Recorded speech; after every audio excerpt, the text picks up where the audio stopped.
money in the bank. Hit you with the.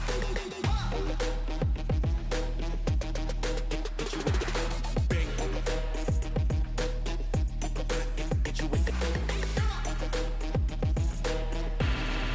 Hit you with the 808. Hit you with the. Hit you with the 808. Bang to the break. Bang to the break. Bang to the break. Bang, bang, bang, bang, bang. I'm a boss, and you know that I'm finna shine. Got the money in the bank.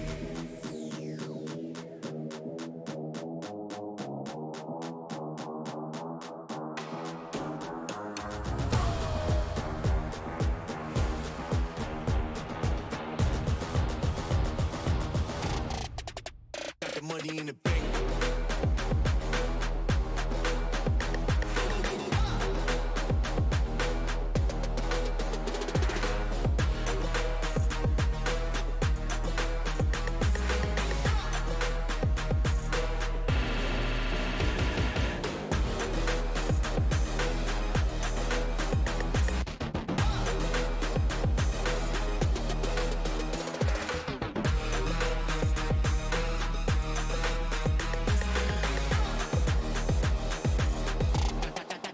Got the money in the bank. Bank, bank, bank, bank, bank, bank, bank, bank, bank, bank, bank, bank. Got the money in the bank. Hit you with the 808. Hit you with the. Hit you with the bank. Hit you with the. Hit you with the 808. Hit you with the. Hit you with the 808. Bang to the break. Bang to the break. Bang to the break. Bang, bang, bang, bang, bang. I'm a boss, and you know that I'm finna shine.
Welcome back to the VCT Game Changers APAC Academy September edition.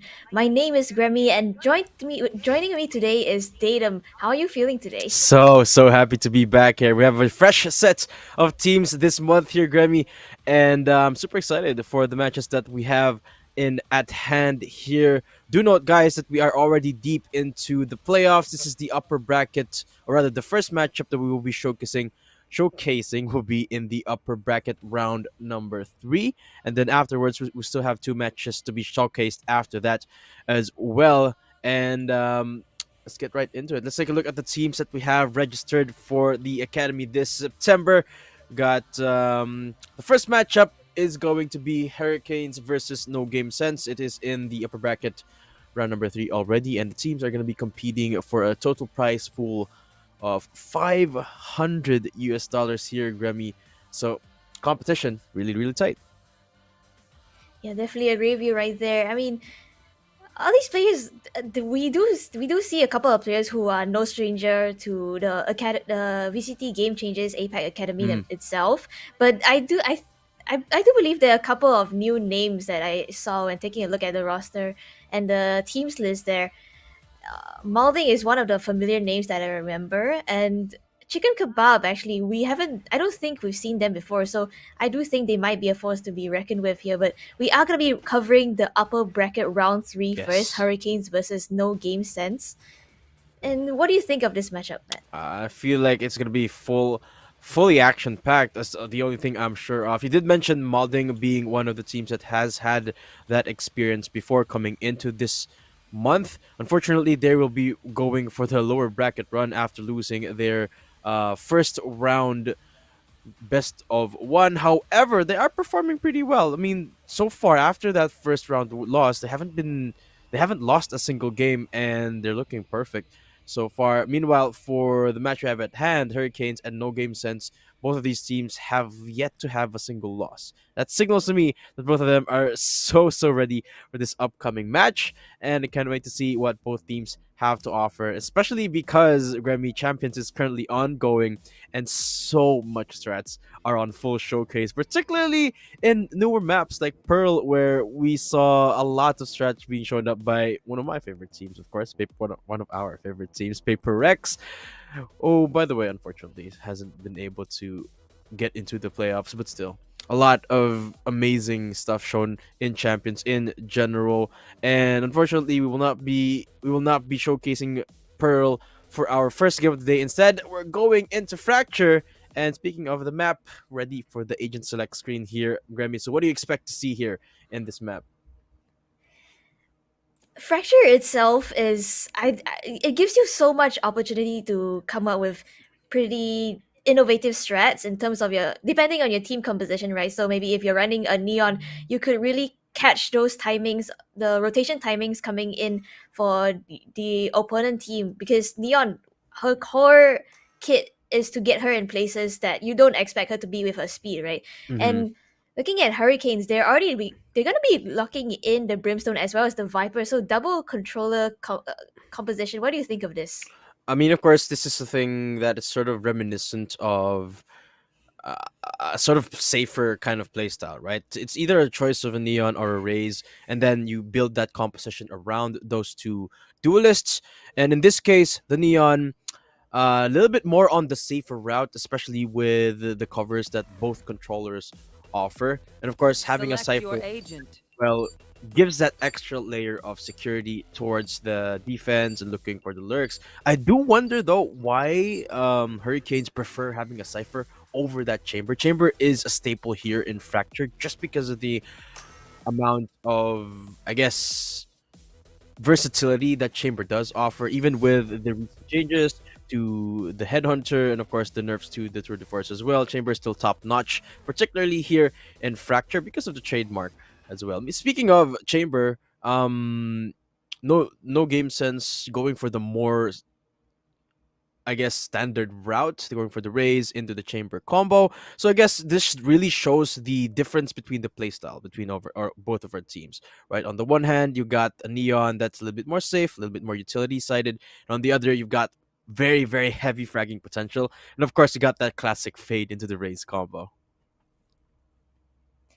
I do want to talk about a difference in initiators though. Mm. I think Hurricanes they picked up the KO, and on the side of No Game Sense they actually went in for the breach. Yeah. So this is pretty interesting because with KO you do get information of your utility like the 0 point, and for breach you're not really able to find that information as easily Mm-hmm. because all your abilities are kind of just stuns and flashes, utility that helps your team get onto site, and instead of looking for the initial information, which I do think they can get in the form of the chamber trademark as well as the raise boom bot.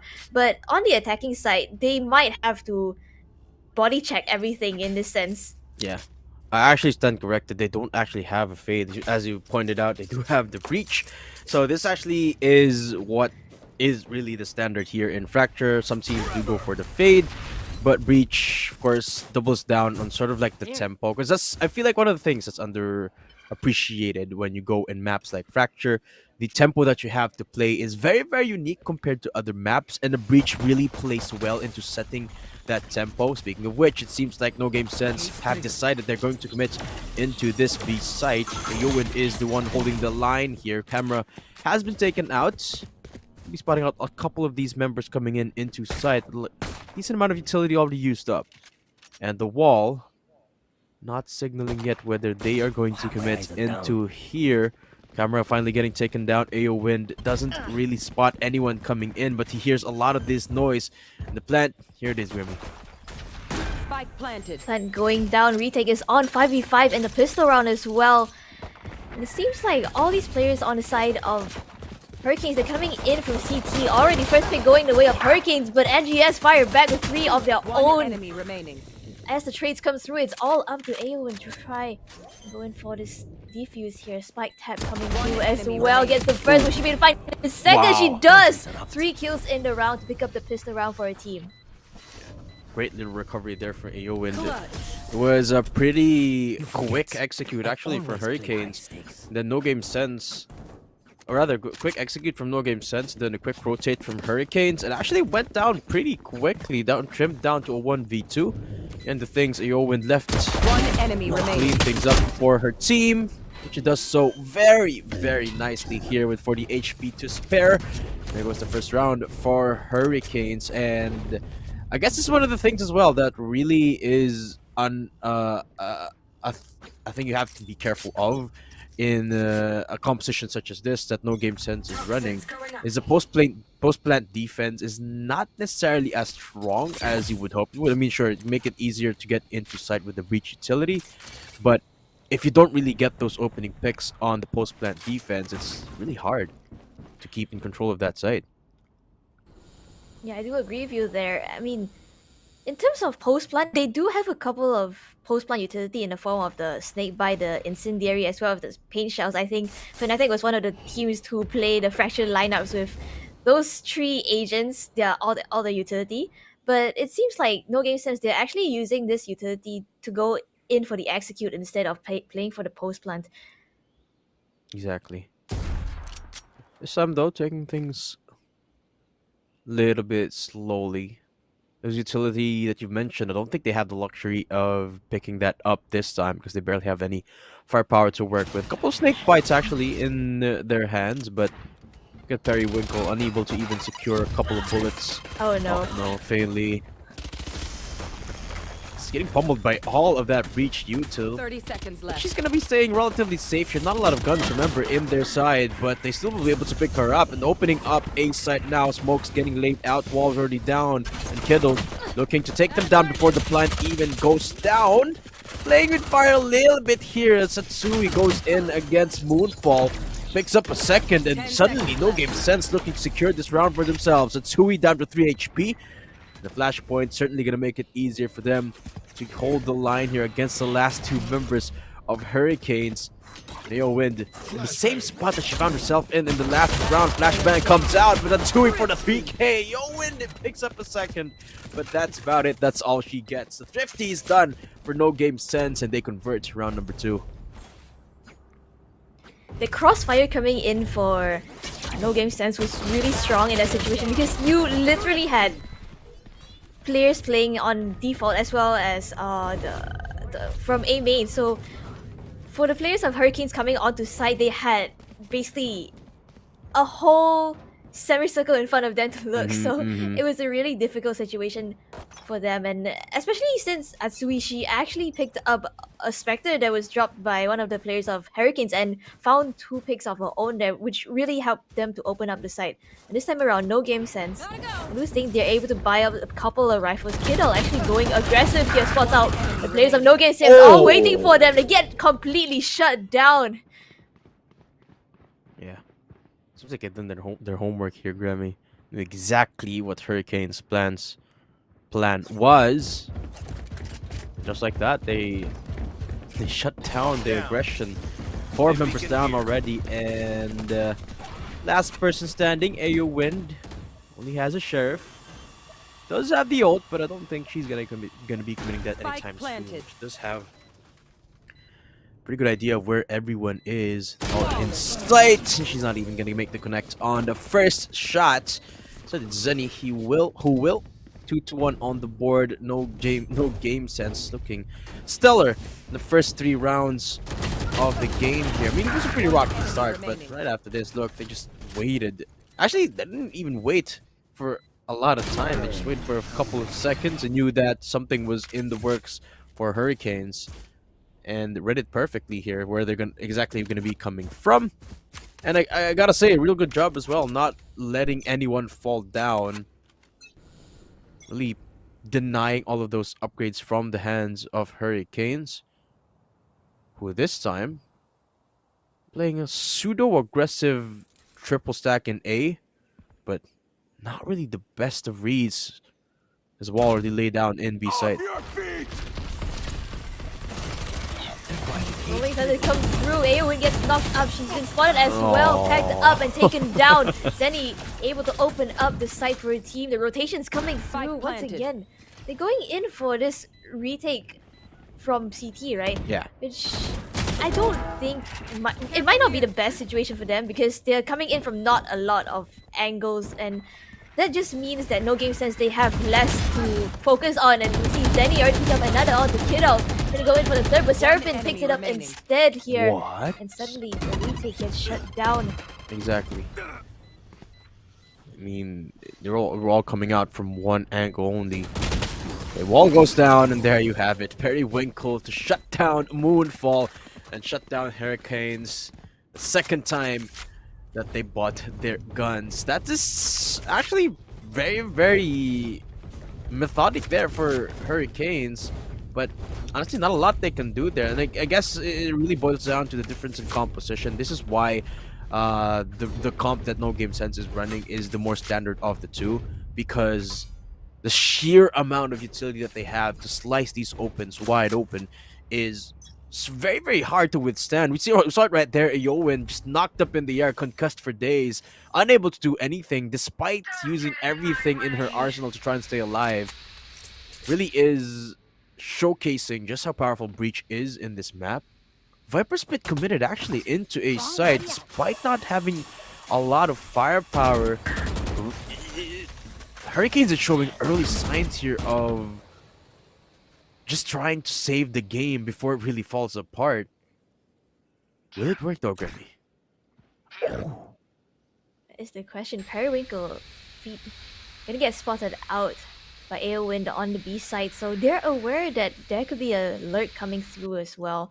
The Spike actually gonna be rotating towards the B side off the back of this Viper Split. I don't think the players of No Game Sense, they really want to contest into this at all. Yeah. Still making a lot of noise in A though, because they really want to draw a lot of attention into A site. And for the most part, it seems to be working. 3 people here from Hurricanes down in A just to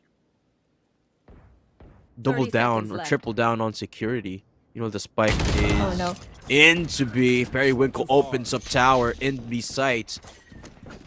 That just like that, they take control of the site without really a lot of effort. A lot of ultimates being committed here. Carry Poppy is down to 50 HP as she's gonna have to back on out before pushing down the ult. Actually, the Molly gonna buy enough time, and that's it.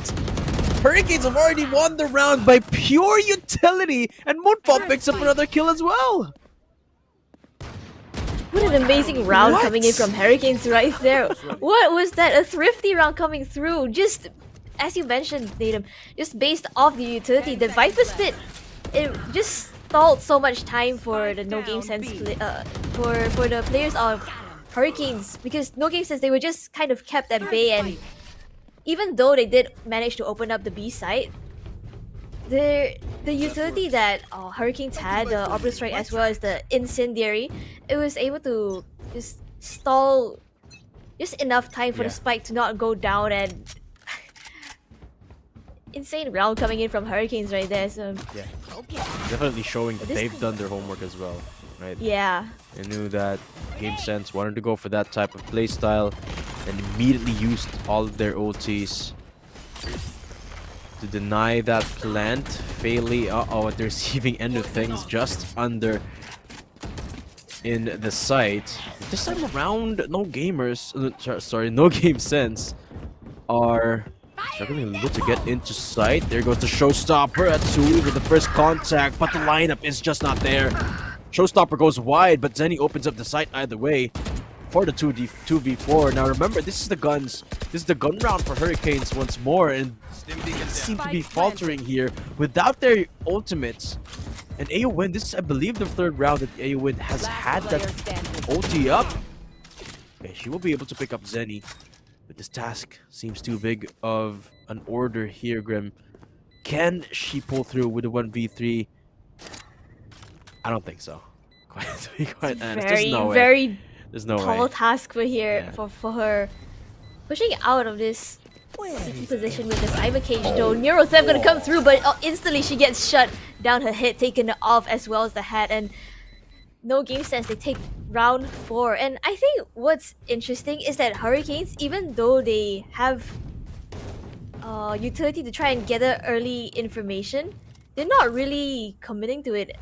And especially with this Neon, Yeah. you have the potential to go aggressive on the defense, especially to try and gather information as well, but they're not exactly doing that. So it all comes down to when No Game Sense, they go in for this execute, right?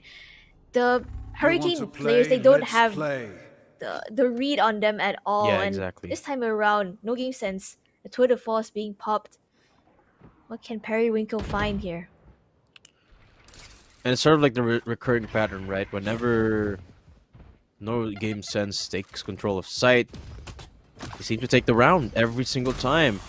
And that might be the key here for Hurricanes. Not give the side away, but we've seen them try time and time again. Moonfall finds another with the Molly. That's the third of this game. The Mollies have been on point here.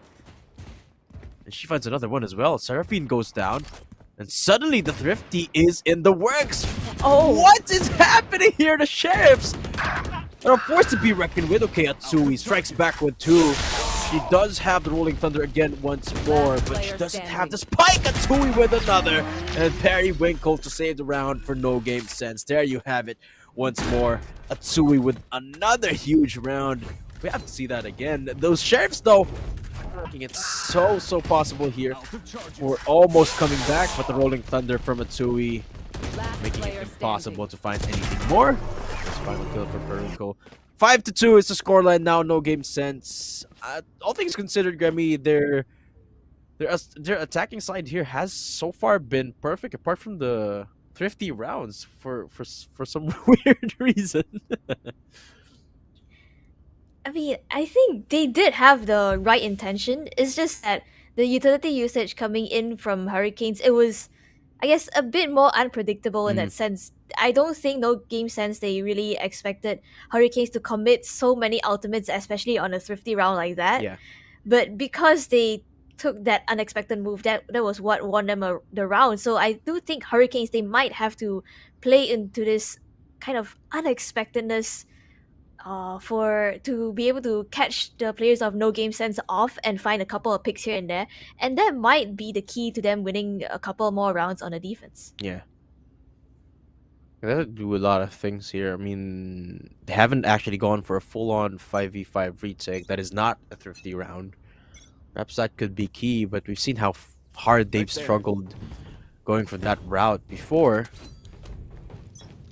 However, just because of the kills that Moonfall has picked up in the past few rounds, Shorty got the orbital strike again for the second time here. So that should be something that No Game Sense have noted this time. Remember the last time that they sort of lost track of the orbital strike? So they sort of paid big time for it. But it's another slow approach from No Game Sense this time. 4 in A, 1 in B site, and Hurricanes might have just gotten the read right this time around. Will they be able to stall them is the question here, though. Especially with this utility that is able to clear out the site. The players of Hurricanes, they might just get pushed out here. Right there. Sui already preparing this aftershock. Once again, coming through. Look at Failing. Oh, she holds the line, trying to mow them all down. She does get one, but it's Spike super down to find the second, or rather the 2 following kills. Sui still manages to force her way into sight though, but there is no ulti available. Periwinkle making that a little bit awkward, but now it's a 1v1. She knows where Periwinkle is at, so time is of the essence here. All she has to do is buy as much as she can, but Periwinkle pushes on. She has to push up, and there you have it. Swings out. Yeah. Round coming through for Hurricanes right there. Kidult picks up the clutch. So third round off on the board off the back of a timeout. Not that bad, but it was a pretty heavy investment coming in though. 30 seconds left. One enemy remaining. And I feel like a lot of that success that was found by Hurricanes there was just a tiny adjustment of Fairly not going for the hell route, instead going for the stairs position. Just denying all of that utility from Atsui made sure that they still had that one anchor in sight, and that minuscule adjustment, Grammy, in their defense there made the massive difference. They actually won the round this time around, but Eco still not looking good. Kidult pushing up. Shots do not connect though. It's Periwinkle to shut Kidult down.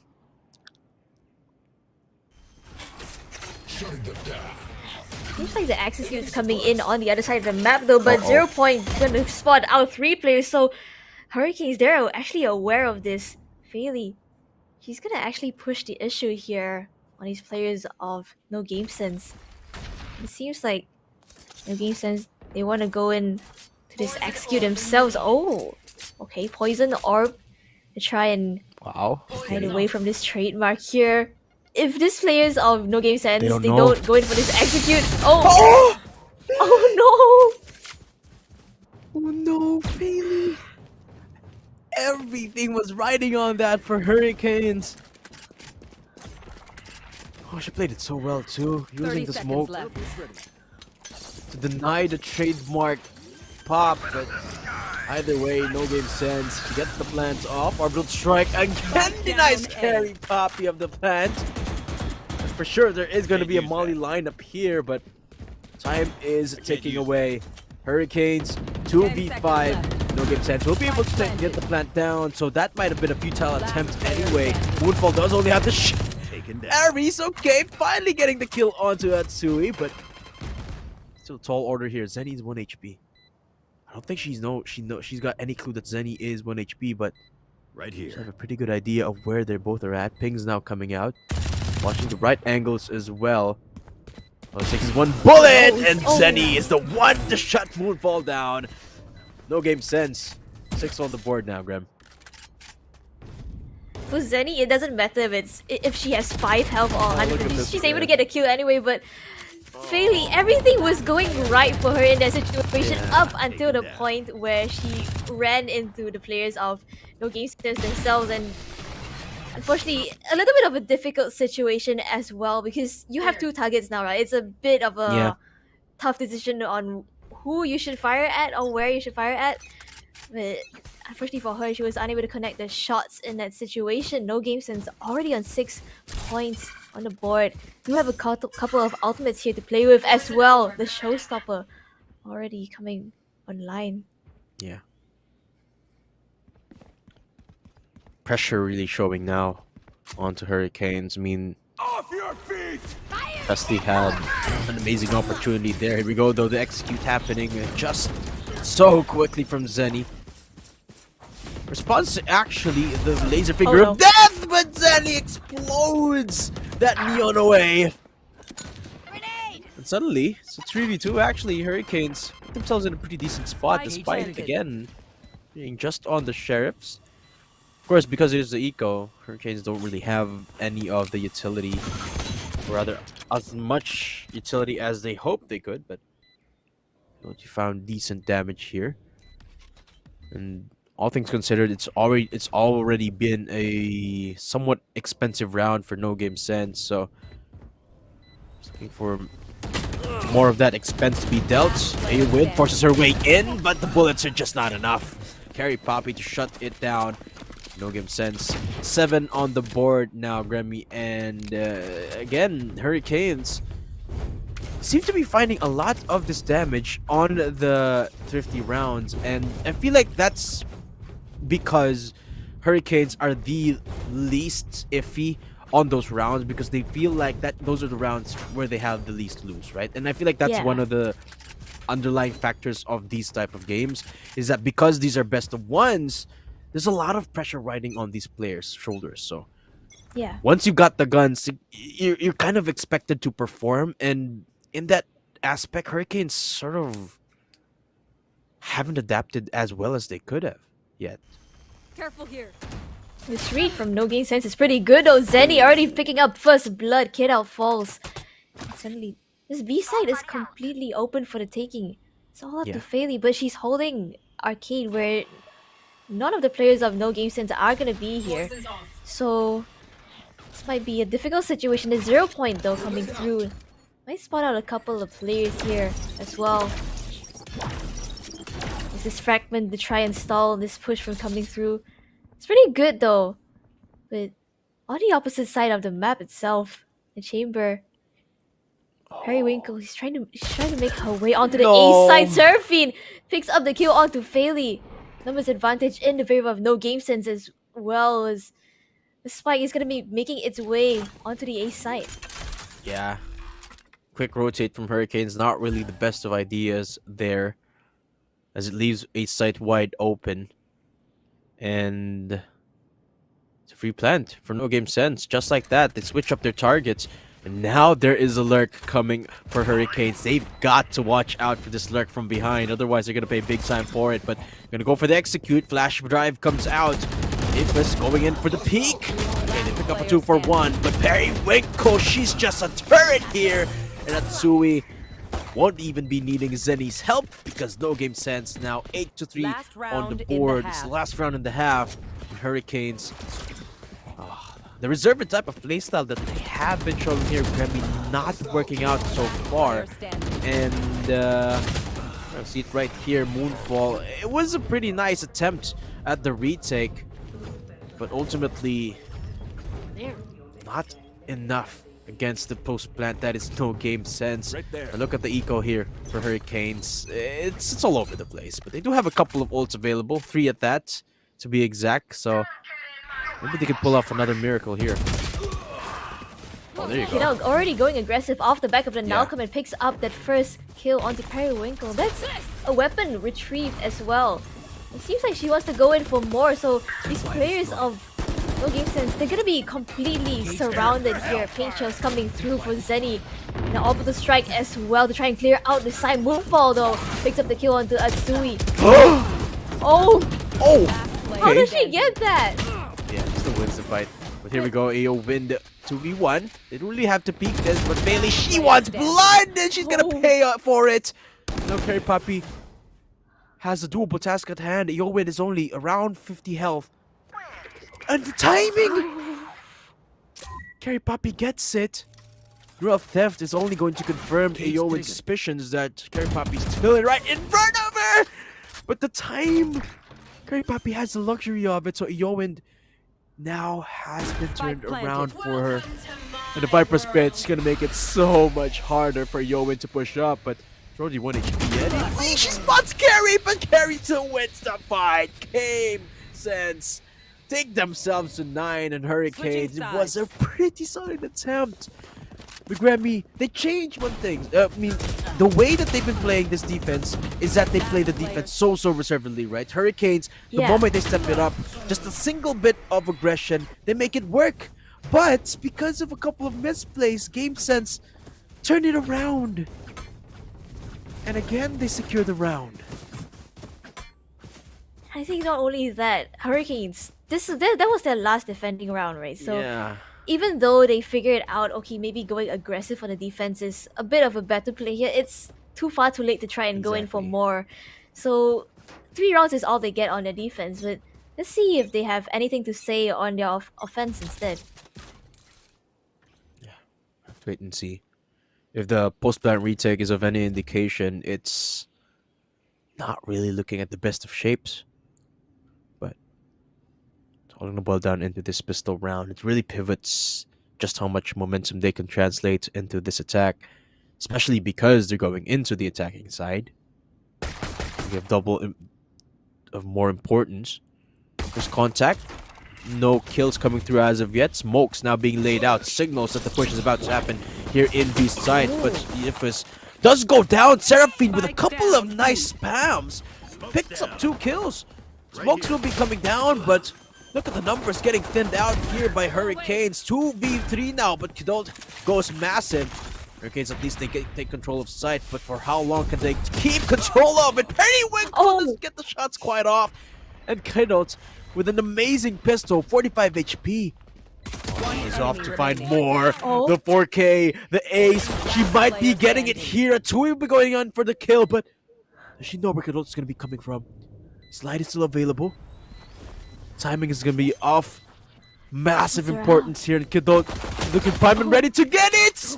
19 HP. I know she has to play time, Oh, no. but she's unable to do so. Atsui pick up the 10th round for no game sense, but it was so close for Is Hurricanes. that the best you've got? Kiddo really going in big right there. Unfortunately, it was a little bit of a misplay towards the end, unable to finish. Unable to play the time, and no game sense off the back of that. They do pick up double digits as well as the economic advantage coming into this next round. They're able to buy up all these factors as well as the utility. So I think Hurricanes, this round is just for them to try and do as much economic damage as possible to the players of no game sense, but it might be a little bit difficult here, especially with this utility, the amount of stalling utility that the players of no game sense have in the form of the Viper, the Breach, the Raze, everyone in fact. We see the fault line coming through already. Atsui seems to be aware that there could be a couple of players outside of A here waiting. So up above, reveals her position. By a lot of time here, but the boom bot shuts down Kidult. No fancy plays this time for Neon, but look at how far up. Look at how much time, rather, they've already spent trying to creep up into a site. Not really amounting to anything just because of a single piece of utility. And this is really one of the biggest differences here that sets the pace here for both of these teams, is just the sheer amount of stuff that No Game Sense can throw at Hurricanes without having to risk anything. Because of the way their comp works is making the biggest difference for No Game Sense and Hurricanes. Of course, this is the pistol, so it's pretty expected for Hurricanes to not have the probability of winning this round. It's Seraphine, though, emerging from the smokes. Not really connecting with the shots, but it's okay. Her teammates have got her. And it's the flawless for No Game Sense. 11 on the board now. And I gotta say, Grammy, the attack, it really has to shape up better in this bye round for Hurricanes. It really does. This buy round is gonna be Everything. it's everything. everything. Essentially everything that Yeah. the Hurricanes have in the bank right now. For No Game Sense, that was the best situation that they could have had, right? Bringing all these Spectres into this bonus. And these Spectres, though, they are going to be pretty effective in this A side, especially since with all these close corners. So Hurricanes, they have to play these longer angles and try and find a couple of picks. Initially, I do think that should be the play here, but Oh, Zenny already picking up one onto Aowen. oh no! Oh no! Super flashes herself, down and A. Zenny still hasn't cleared out here. Gonna die to her own paint shields, of course, but Moonfall is all alone now. 1v4. Spike is in the middle of nowhere. Of course, does have a couple of smokes, but not any help. Not any help either. And she's getting pushed up from both sides. Seraphine to close out the round. 12-3, no game sense.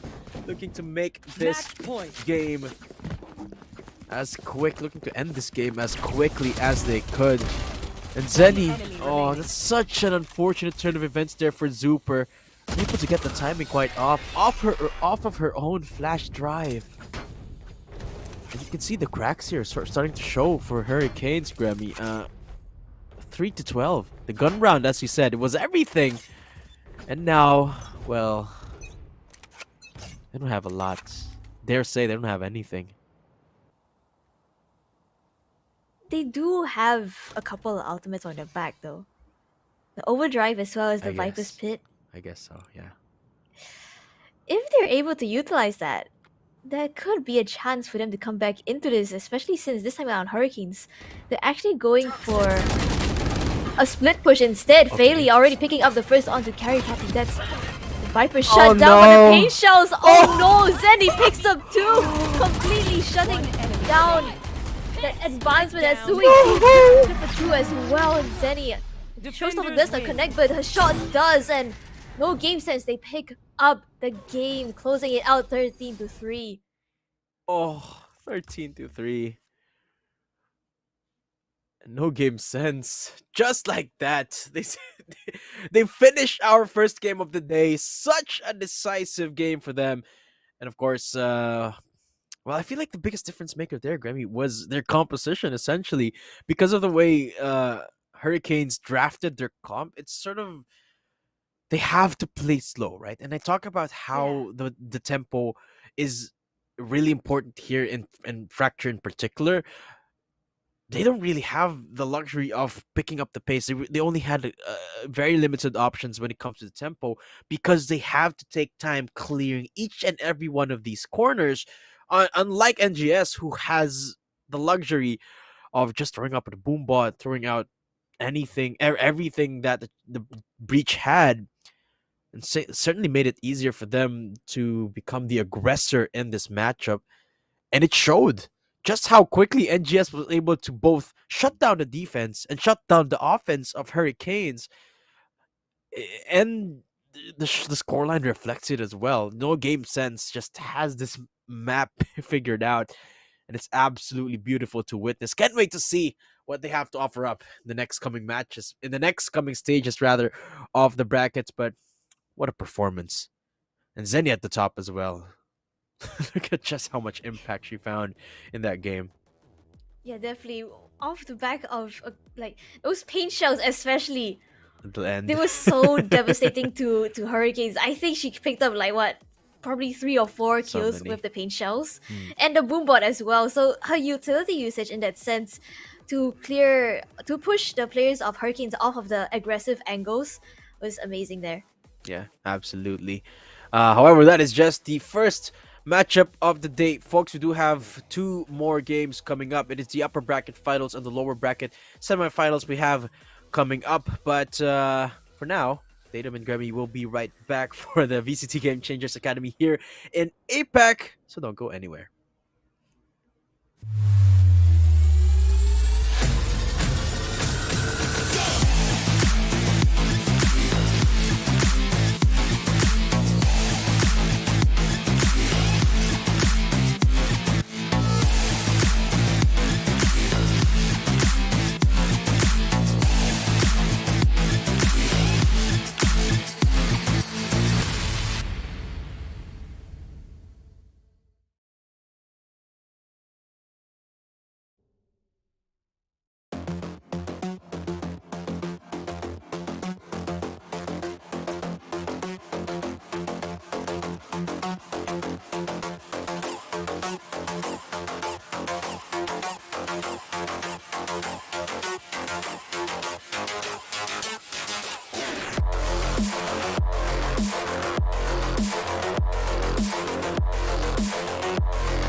Show me what you got.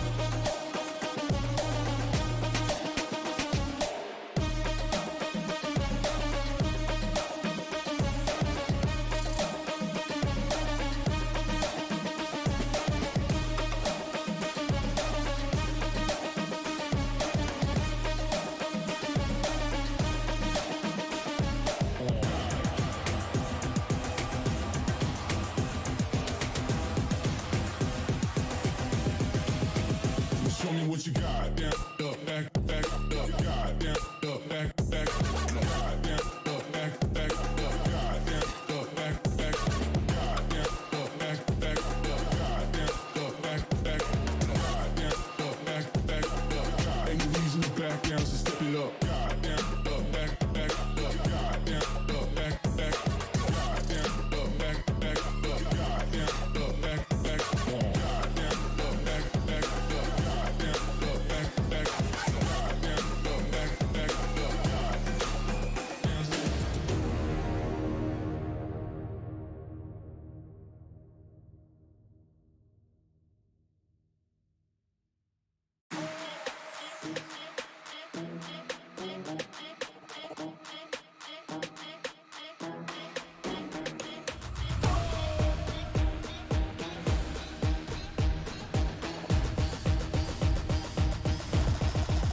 Got the money in the bank.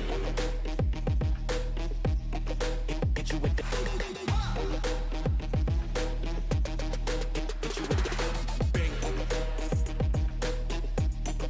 Hit you with the. Hit you with the 808. Hit you with the. Hit you with the 808. Bang to the break. Bang to the break. Bang to the break. Bang, bang, bang, bang, bang. I'm a boss, and you know that I'm finna shine. Got the money in the bank.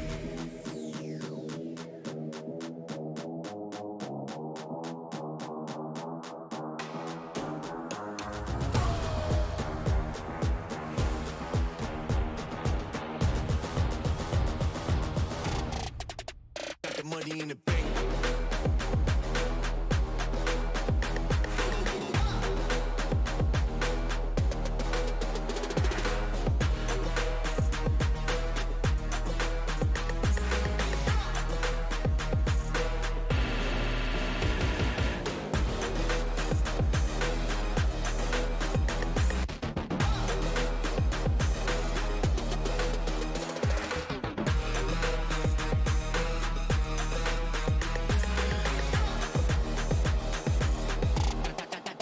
Got the money in the bank.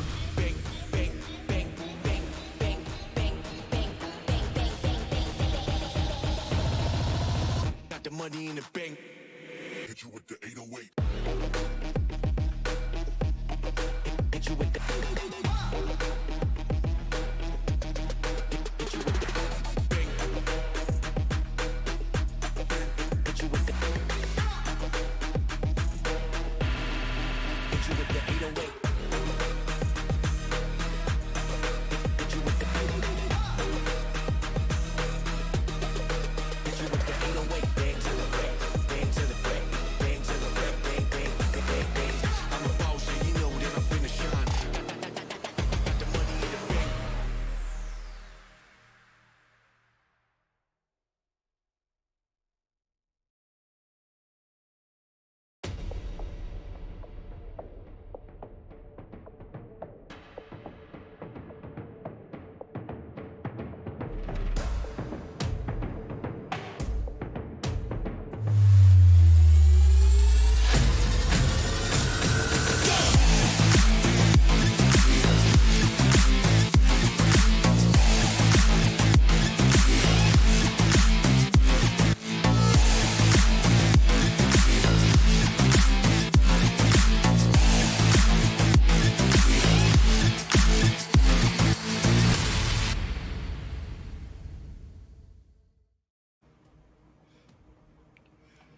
Welcome back, guys. You're still watching the VCT Game Changers Academy here in APAC, and this is the upper bracket finals already. We have concluded both upper bracket round number 3s. We just witnessed the game between Hurricanes and No Game Sense, with No Game Sense taking the cake with such decisive fashion. Over on the other side of the bracket, though, Grammy, it was ChickenKebab who won against Ohana Excelsior. So it's gonna be ChickenKebab going up against No Game Sense, and we're gonna be showcasing that up next.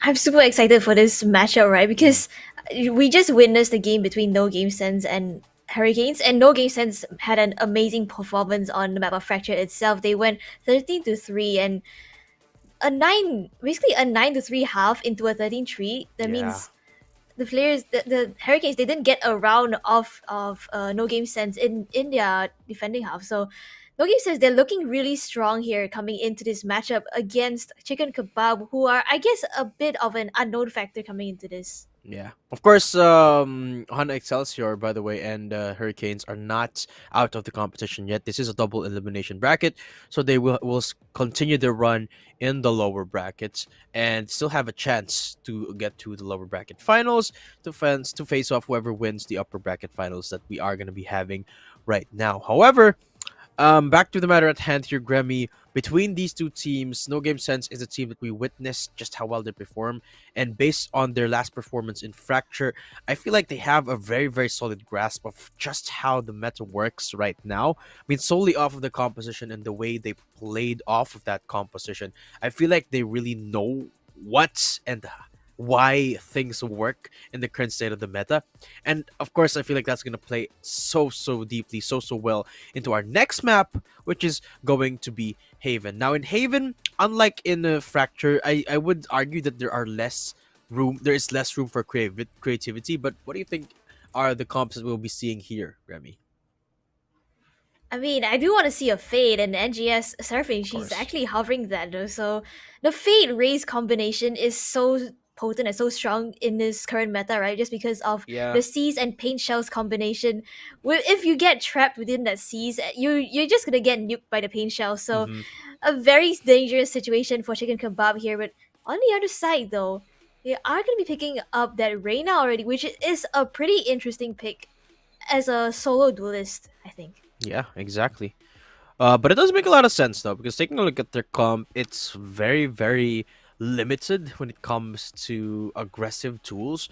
And the most important part of that is that they don't have any flashes. They actually don't have Yeah. an initiator in, or rather, they don't have that utility heavy initiator. They have info instead on the Sova, so it's sort of like a tribute to old meta, Choose I your ace. Yeah. guess. And I'm not really sure how this is going to play out against such a composition that is tried and tested over and over again in the current state of the game, right? I mean, you did mention the fact that the Fade and the Raze has taken over the game completely, but you can never count out someone that is very confident in playing Arena, Yeah. and that is one of the things that I'm really excited to see here on the ChickenKebab side.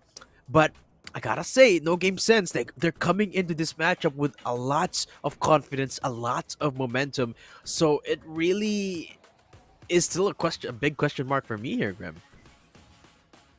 I think No Game Sense, they came into this with a lot of preparation. You can tell just Exactly. solely off their agent compositions and how they use their utility based on the agents that they're playing. But on the other side though of the server, ChickenKebab double sentinel setup on the attack is pretty interesting to me here. It doesn't give them a lot of room, I would say, to try and kind of set the pace of the game itself, because they don't really have that duelist who's able to get themselves into like a position where you don't really expect them to be like maybe a Neon, a Jet, or a Raze, that Yeah. movement based duelist. Instead, I do think they might go in for more defaults, slower gameplay here on his attacking side. Yeah, exactly. Especially because they're starting on the attack. Two Sentinels is not really ideal for this kind of setup. So they certainly are going to have to look for other opportunities to get themselves into sight. Okay, super bad. We didn't see anything. Didn't see anything happening there. But yeah, as you mentioned, Grammy, we expected this slow approach towards the A main, or rather the A long side, and Absolute will certainly be the one to lead the charge there. And without the recon bolt, they basically have nothing to get into this site apart from perhaps Arena Lear. And they only have one of those, so it's okay. Oh, There you go. The hunt spots okay. out just one member. That's actually pretty good here. Gonna draw a lot of attention though. As Absolute opens up the site, hoping to get a kill. Does get the first headshot. Instantly devours for extra bit of health. Second headshot in the works as Asui goes down, and Absolute opens up the side with that. But Seraphine still here, anchoring. Will get picked up by Meow, and just like that, ChickenKebab proving us all wrong, taking control of site with relative ease here. It's down to a 2v4, but Terry Pappy hoping to make it possible. Picks up a second headshot as she's down to 14 HP. Remaining. But Periwinkle, this is where it gets dicey. ChickenKebab, 1v2. They're both 1 HP. All it takes is one shot from either the turret or ChickenKebab. It's actually a done deal, but they do have the smoke. Spike is not planted for Chicken, so she has to peek up. But if she tries to secure the kill, the second one is done as well. ChickenKebab saves the round for ChickenKebab for the clutch and the pistol. What a round coming in from ChickenKebab. At first, I was like, okay, this is a bit of a dicey situation here for players of NGS because there's a turret looking straight at them and they're both at a sliver of health. I was like, just one shot from this turret is just gonna take them out. And yep, ChickenKebab's turret did take out one, but she was able to get that last kill as well, picking up that pistol round for her team. So coming into this ChickenKebab, the team itself, they're able to buy up fully. Periwinkle though, interesting buy here. Yeah. Shorty coming through, but it seems to be on the wrong side of the map. Actually, all 5 players of ChickenKebab, they're gonna be stacked up outside of C, running down after this owl drone as well. And it's all up to Seraph to try and hold down this fight. She does get spotted out by the recon gun.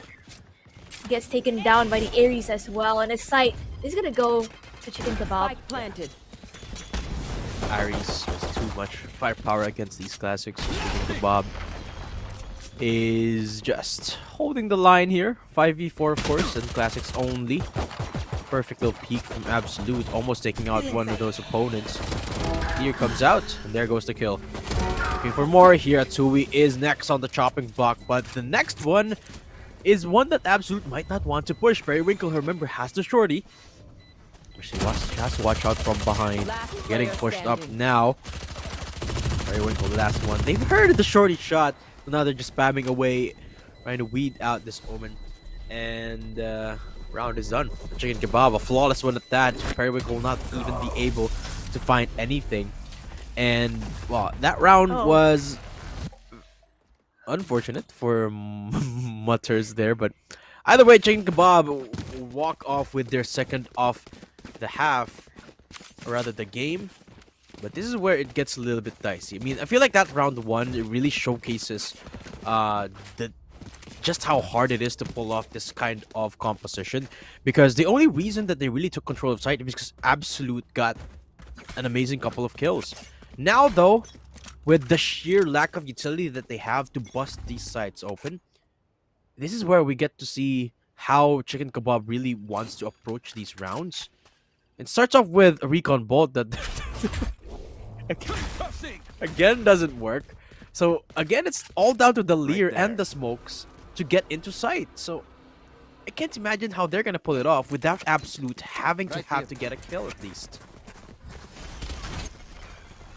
So aftershock coming through as well to try and deny this push from coming in. Boombot to try and gather information. They are aware of a couple players lurking outside of A here, and you can see no game sense. 3 players on the A side itself. It's gonna be a very tall task for the players of ChickenKebab to try and advance into this side. So the spike is gonna be rotating. Oh, but Zenny takes out the first in the form of super bad. Yeah. So 4v5 situation right now. I think any kind of damage that ChickenKebab can do to no game sense economy would be good. Exactly. And it's so hard as well once the Sova goes down. Yeah. It's literally the only utility that they have 30 apart from seconds the left. smokes. Try and draw some eyes away from their players. I mean, sure, it's the eco, but still, the goal here is to win the round. Leers are now coming out. Carry Poppy still in the site though. Just trying to get as much damage in, One enemy but they're remaining. still swarming the site. Absolute goes massive again. 2K, but that's all she gets. Seraphine to close out the round, and no game sense. Finally on the board, and this is, yeah, I really doubt that the next coming rounds is gonna pan out any differently from round number 2, because despite you could argue that it was just the bonus round right there in round number 3, but it's just competitive here, Grammy. I'm still just not convinced how ChickenKebab is gonna be able to pull this off. Of course, Absolute is gonna have to try her darndest to get as much kills Yeah. as she can with as little utility as she can. She does have the Empress though. She activates it immediately. She does get concussed, and just like that, look, Grammy, they can't get into sight. Just one piece of utility, and they're instantly slowed down. Imagine if they threw everything there. It could have signaled disaster immediately for game sense. For ChickenKebab, sorry. Seems like it's gonna be a 5v5 retake though, so Spike planted. Flank might come through here. Zenny does get spotted out by the Alamo, so they are aware. The spike plan going down on C side. Zenny is the one who picks up the first kill. Yeah. So numbers advantage. Even the out by Absolute once again with this Empress able to get it back up and running as well. Paranoid to come through as the No. retake. Check the corner, Zenny. Oh, Zenny! Unfortunately for her, he doesn't quite take the One corner, and enemy Absolute is going absolutely insane on the site itself, trying to stall as much time, and she gets the Okay. round. 4 kills Okay. on the board. Carry Poppy gets taken down. 3 points for ChickenKebab. What a buy round coming in from both these teams. Zenny with a bit of a mishap there. She actually clears it, but by jumping. Barely Yeah. clears One it as well. enemy remaining. And yeah, I was talking about this is gonna be hard unless Absolute pops off. And I guess I have my answer. That's what their game plan is. Absolute go kill. Absolute go kill. Okay, okay. Exactly. Absolutes. Just go in sight, murder everyone, and hey, if it ain't broke, don't fix it. However, though, At the rate that she's performing right now, she could have an Empress every other Yup. like third round or something. And yep. looking at the performance from the previous round itself, 4 kills with the Empress. So getting that online could be the key for ChickenKebab here. It's interesting how they're playing this though. They're not really going in for defaults. Instead, Yeah. they're always 5 stacking aside. And I do think No Game Sense, they kind of recognize this now, since they do have 3 players stacked up on this A side itself. Prowler to come through to try and get her information. Absolutes once again tip up the spear, going in for his Oh, team. no. Unfortunately, does get flashed up by the flashpoint. Unfortunately for her, he's gonna fall to a bad, and I meow you. They actually pick up a couple of kills here. The resurrection to come through. No! Showstopper though! Oh no! Zenny able to take out 2 with a showstopper, trying to even Last out the player numbers standing. here. Spike bad. planted. As an answer to that, with 3 kills in a round, she picks it up for her team and able to get that Vandal upgrade as well. So this is not what I expected Exactly. from ChickenKebab at all. Me neither. I mean, of course, that was the eco after all, but I feel like Yeah. that still showcases just how unique of a playstyle this type of comp brings to the table. I mean, sure, ChickenKebab looks so good right now, but it feels very fragile to me, right? It feels like the tiniest drop, the tiniest mistake could signal disaster for them. So they really have to play very, very, very carefully, very, very perfectly, and very consistently, and keep this tempo up to keep finding that success. Because look, once one paranoia maybe hits them up, or one flash hits all of their players, or just like that when we saw how immediately Absolute got shut down because of just one flash point. It's a very delicate type of playstyle for them. Zenny though seems to want to go exploring. Yeah. Holding her position. Watching the cross here, she does hear a couple of players. Oh. Unfortunately, the shot doesn't connect. I meow you trade finish off that kill, and players of No Game Sense, they're aware that there are quite a number of players outside of A right now, so the rotations are coming in. Our drone as well. Sees, trying What? to deny. Oh, it's two. He picks up one with that aftershock. How? I think Superbad was kind of droning, right? And Yeah. a bit of an unfortunate situation. He had sweet for Absolute. the third as well. The chicken kebab, 11 health to a name, but that stops the execute from coming through. 30 seconds left. That's just it. Once the dart has been exhausted, they got nothing to open up the site. Last player And once standing. Atsui's in there, you know she's going to clean it up. Periwinkle picks up reverts. Poppy's last line of defense here in C-side before the reinforcements come in, but Meow Yu will be able to shut her down. Immediately traded out though by Periwinkle, and no game sense. Back on the board, 2-4, and yeah, it's very, very hard to keep this up for Chicken Kebab. Absolute Z, a lot of pressure is on her, not just because she's the Reina, but because the way they have to open the site is they have to get a kill. That's basically how it Yeah. works. And Absolute Z really has to win that first duel every single time for them to effectively even push into a little bit of control. And once she doesn't get anything, that's where things start to fall apart for Chicken Kebab. I mean, now, of course, the eco. Seraphine is in the one holding the line in C site. She does get revealed by the recon bolt, but she shuts down Absolute. And again, that is enough to stop the push altogether from happening. Look, everyone's scrambling for their life. Not only that, Meow is gonna get tagged up here. Yeah.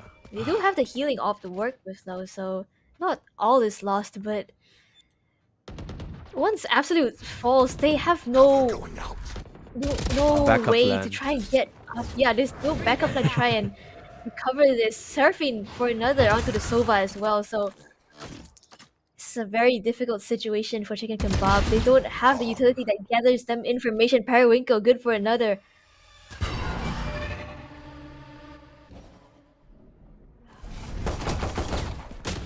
Meow Yu, just a classic in hand. Marshall on one of. 30 seconds Oh, left. okay, no. No. So- One enemy remaining. okay, she does clear up the corner, but the gun diff is gonna be working out in favor of Atsui. And there we have it, the flawless from Chicken, or rather from No Game Sense. They're catching up here in Chicken Kebab. I talked about the fragility of their playstyle, but another thing that really makes it hard for them is that they don't have a lot of flexibility. They can do one thing. I mean, at least on this attacking side, they can only do a couple of strategies that really, if it doesn't work, they got no backup plan, as you mentioned, Grammy, earlier. And one of the things that they could counteract that is by playing for picks, playing for defaults. But with the way that they approach these rounds, it's constantly the A stack, constantly the A hits. That seems like they're refusing to go for defaults just because they really have to, or they really are banking on that sort of pinpoint of the spear playstyle with Absolute at the helm. So far, No Game Sense are slowly adapting to that playstyle. Aldron already used Recon Bolt is down as well, so Absolute C. Okay, now that the smokes have gone down, she has to use the Leer to get into sight. But look, everyone's already here. Lockdown is going to be invested just to try to get themselves into sight. Absolute, okay. A Terror going into sight, forcing it wide open. And she's already had a good performance again. Enough to pivot their way into side control. But No Game Sense 2v4. So Chicken Kebab again able to find success with that playstyle that is very signature of them. Can they hold strong though with Absolute playing the close angle? Creeped up. Periwinkle to shut her down. 2v3. This is very doable now that Absolute Z is down. A fair bit of utility to work with. Have their smokes up and running as well. Superbad gets flashed out. Carry Pappy picks up one. Traded out by Superbad. Oh, unable to connect the shots a little bit iffy, but Periwinkle sends it down. 1v1 has to go for the tap though because the orbital strike is gonna be there. Has no clue where Ao Miao Yu is, so there's gonna be the insurance that Chicken Kebab wins the round, but the damage is gonna be there. Periwinkle for the 3k, and Chicken Kebab 5 on the board, but is their eco gonna be there, Grammy? seems to be the question here. Heavy investment coming through for ChickenKebab, their orbital strike as well as the lockdown, and yeah, it seems like they're not gonna have the economy to work with this time around. The Sheriff by and the Ares coming through, they do have the Hunter's Fury to work with, which might be the key here, that the best shot that they have to try and utilize and bring this back, because Absolute Z with this Sheriff, and I don't think the Empress is particularly good for this situation, and really off the bat, ChickenKebab, they're gonna get spotted out lurking outside of C. So I mean, I've noticed that they either go for the A stack or the C stack, and then it's like every alternating round. Yeah. So I do think they could try for like maybe a B hit or somewhere else Yeah. instead of going in for a 5-man push, go in for a split push on a couple of sides of the map instead. Yeah, actually kind of expecting them to go for B more frequently, because Yeah. that's where the Sage comp shines. Yeah. Maybe they're just conditioning the players of No Game Sense right now until they decide to hit B over and over again later on. But for now, they're just sticking to their roots. Absolute Z. Slowly clearing each angle. 30 Carry seconds Poppy left. in the back line. Can't TP away for safety, and there she goes. And again, Absolute Z and ChickenKebab take control of site. Plant is gonna be here, but the post plant is really where they start to struggle. Remember, even though it's already a struggle for them to get into site, post plant is a completely different matter. Periwinkle goes in for the TP! And that's a very ballsy one at that. Rolling Thunder gonna be used up though, as No Game Sense try to force their way into site. Carry Poppy gets that kill. And the other one is done as well for Seraphine. It's 2v3. ChickenKebab picks up the upgrade for herself, but she won't be able to pick up a kill with it. It's the Ares that almost makes it work for Murmur. You know what, Remy? Let's discuss how to read that name. Okay, great. Mum. I need a little bit of help there. Muters? Muters? I want to think. call. Let's just call her Mama. Okay, that works. Mama. Yeah, even though the site goes to ChickenKebab, the ultimates that the players of No Game Sense had, it just set them on for the retake. They had a Nightfall, they had a Rolling Thunder, which they both committed, and that even from the shadows to come through from Periwinkle to try and cause a little bit of chaos and confusion on the side of ChickenKebab, just so that they had a bit more things to look at and try and focus on. So this time around though, Empress gonna be utilized by side of ChickenKebab, but Zenny off the back of the paint shells, they would pick up one onto Mama. Right? Again, it's the A stack. It's the A stack here, Grammy. ChickenKebab. Sort of almost stubborn fashion again. Go for hits, Oh, no. but the bullets just not enough for Absolute Z. Just like that. Their assault is down faltering A. here. Spike as well is in no man's land. And ChickenKebab. Well, at least credit where credit is due here, Grammy. They are keeping it close despite the challenges that are presented to them. Albeit those challenges are Bring them down. made by themselves, I guess, in a sense. They still are keeping it a close game here, 5-5 here, unless they decide to pull off a miracle. But there you go, NGS with the flawless, and the break bank again of ChickenKebab. Absolute Z this time finding no luck with the Empress, and NGS slowly catching up. They know now what to do to deal with Absolute Z, and what to do to deal with ChickenKebab's sort of approach. And they're making it work. But ChickenKebab, they're not really switching up their approach though. They're still kind of huddled together, heading towards the A side this time around, it seems. Once again, the A hit has been working on and off for them, so it's no surprise that they try and go in for this. This time though, the recon not gonna land, but instantly gets taken out by Etsui, so no information gained from them. Coming in from sewers this time around. Might catch these players off, but Zenny with the paint shells. Not even cause any damage. Any sort of damage. Does pick up the kill onto Absolute. Uh-oh. No, oh no. Oh, what? Huh? Doesn't get the hit on anything. I think she hit the wall there on the left side, but super bad, actually 5 HP, barely surviving that encounter.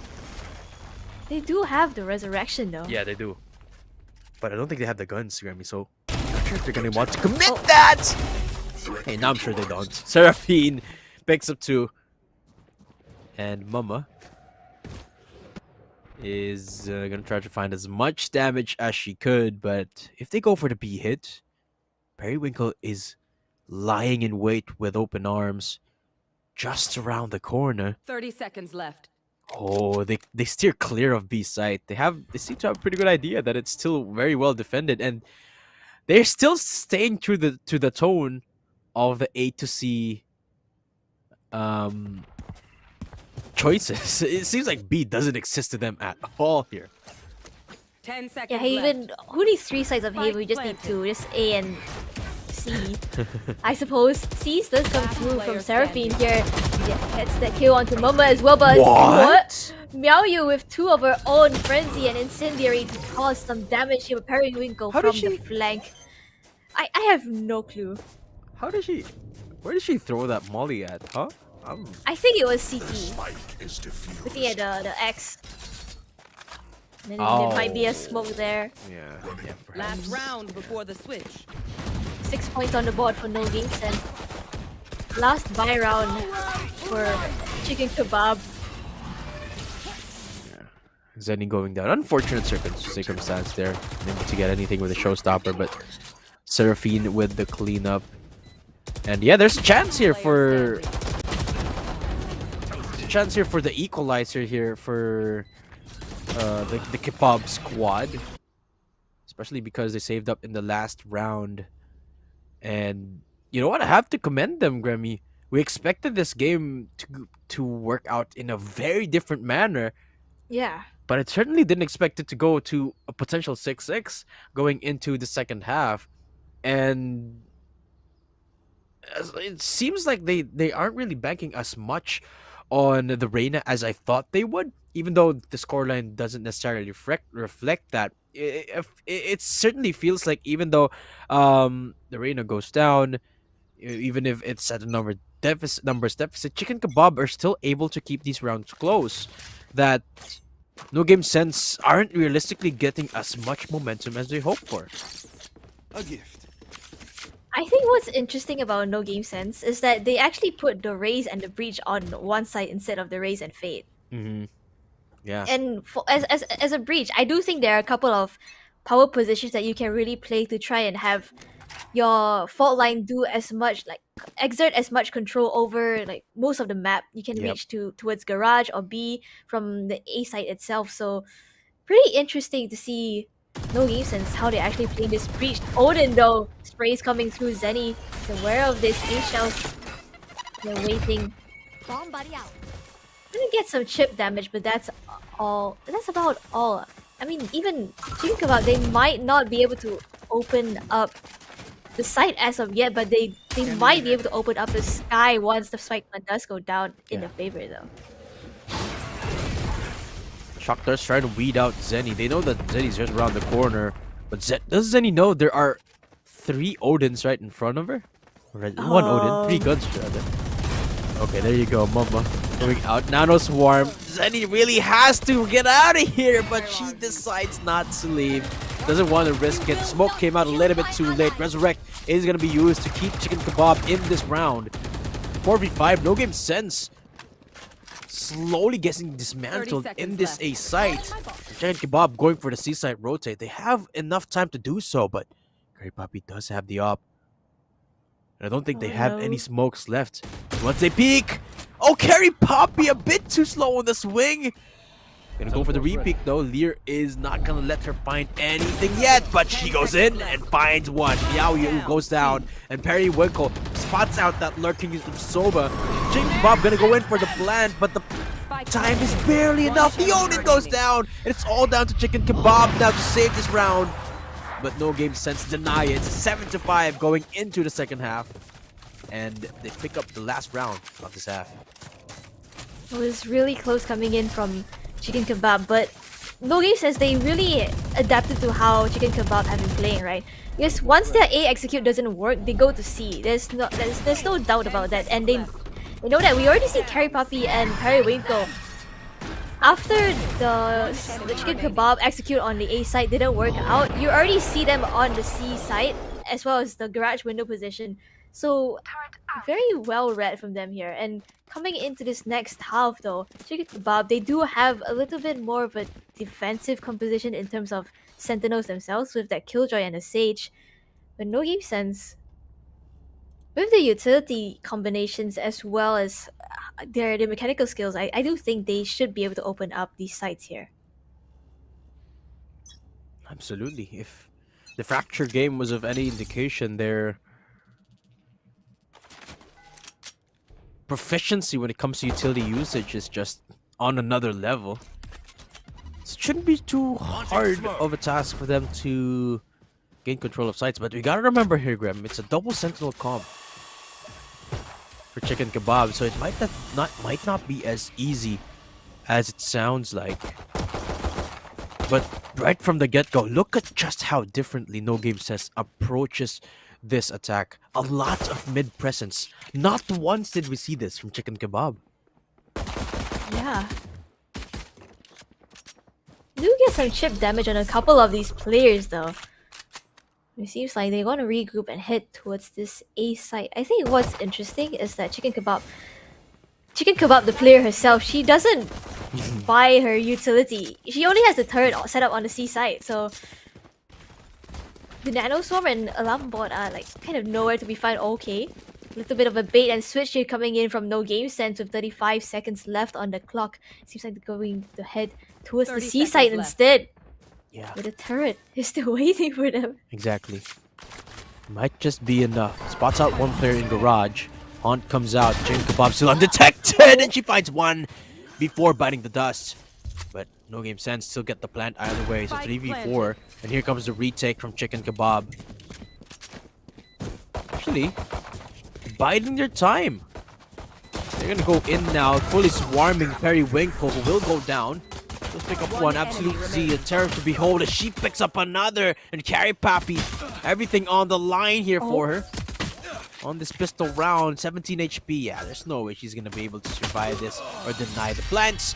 And of course, it's because Absolute Z was a terror on that retake. And from the get-go there, you can see just how much prep goes into this attack from No Game Sense. But when it comes to the raw firepower, Remy, it's still Absolute Z to come out on top. It's still ChickenKebab that wins the retake just because of how good they are at dueling. Yeah, especially since how one of the fundamentals of, I think, any FPS game itself is the idea of trading, right? And Absolute Z, even though her teammates do fall, she's able to trade them out. So that was very well done from here. And coming into this next round, they are going to be able to buy up a couple of guns here. So once again, default coming through for the players of No Game Sense. Trying to pick and prod where they might want to go in for this execute owl drone to come through. Does spot out a player outside of garage, so they're aware that No Game Sense, they're actually taking this a little bit slower. Oh, on the other side of this wall though, Periwinkle, a little bit dangerous here. I can feel Absolute getting iffy. She wants to take those fights, but No Game Sense really setting the tempo here. Remember, this is an eco round. This is a pistol round for them. Right here. But even so, taking it as methodically as they can. Oh, a lot of pings being made into A site. I wonder what triggered that actually. I'm not sure if they committed any bit of utility here from the No Game Sense side, but seems pretty decided that they want to hit into B side. Short range weaponry working in their favor for the 1-for-1. Spectre. Uh-oh, Seraphine might not be expecting just how close Superbad is. He will be shut down. The Frenzy not able to secure the kill, so Superbad still survives and gets them both. 7 seconds left. Zenny's the last woman standing here. Alarm bot gets triggered, and she's not even going to be able to find a single kill. ChickenKebab, 7 on the board, bringing us into the equalizer. But No Game Sense get themselves into the gun round, so this is where it really starts here for No Game Sense. I'm really excited to see how they're going to approach this attack, because so far it feels like it's already very, very prepared for them. But in this gun round is where they're really gonna show the proper tempo that they want to execute. And I'm also excited just how Absolute Z is going to try and shut that down, because look, despite just how much success Absolute Z has found in these duels, she isn't necessarily going for anything super aggressive. Look, she's just anchoring a site. Which I do think is pretty interesting though, especially as a Reyna on defense. Paint shells though coming through to try and clear Superbad's position out. You know where she is. Zenny and Atsui, very probably as well, able to pick up those frags. So 3 members down on the side of ChickenKebab as the rotations are going to be coming through as well. But with 2 members left alive and not a lot of retake utility available, Periwinkle as well from this off angle up above, able to pick up both those kills and shut it completely down. Flawless round coming through for No Game Sense. Yeah. And the utility comp just at full shine right there. Taking control of the site, opening up C. Not even losing a single member in that encounter. As clean as it could get here for No Game Sense. 8-7 now. And it's just so close between these two teams. I wonder just how much or rather, I wonder, look at just how much faith they have on Absolute here in A site. They constantly leave her alone here. It's always the bit of a backup here in A link with the Sage.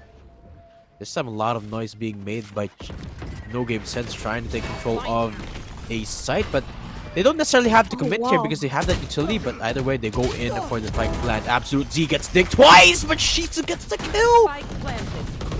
And now she's looking in for more. Mama from up above. They don't smoke heaven actually. Oh no! The Odin Of this takes so much damage. damage.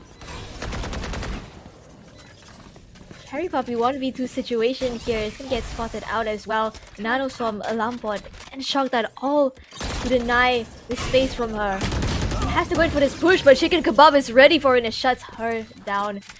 Once again, ChickenKebab evening out the scoreline here. Only used to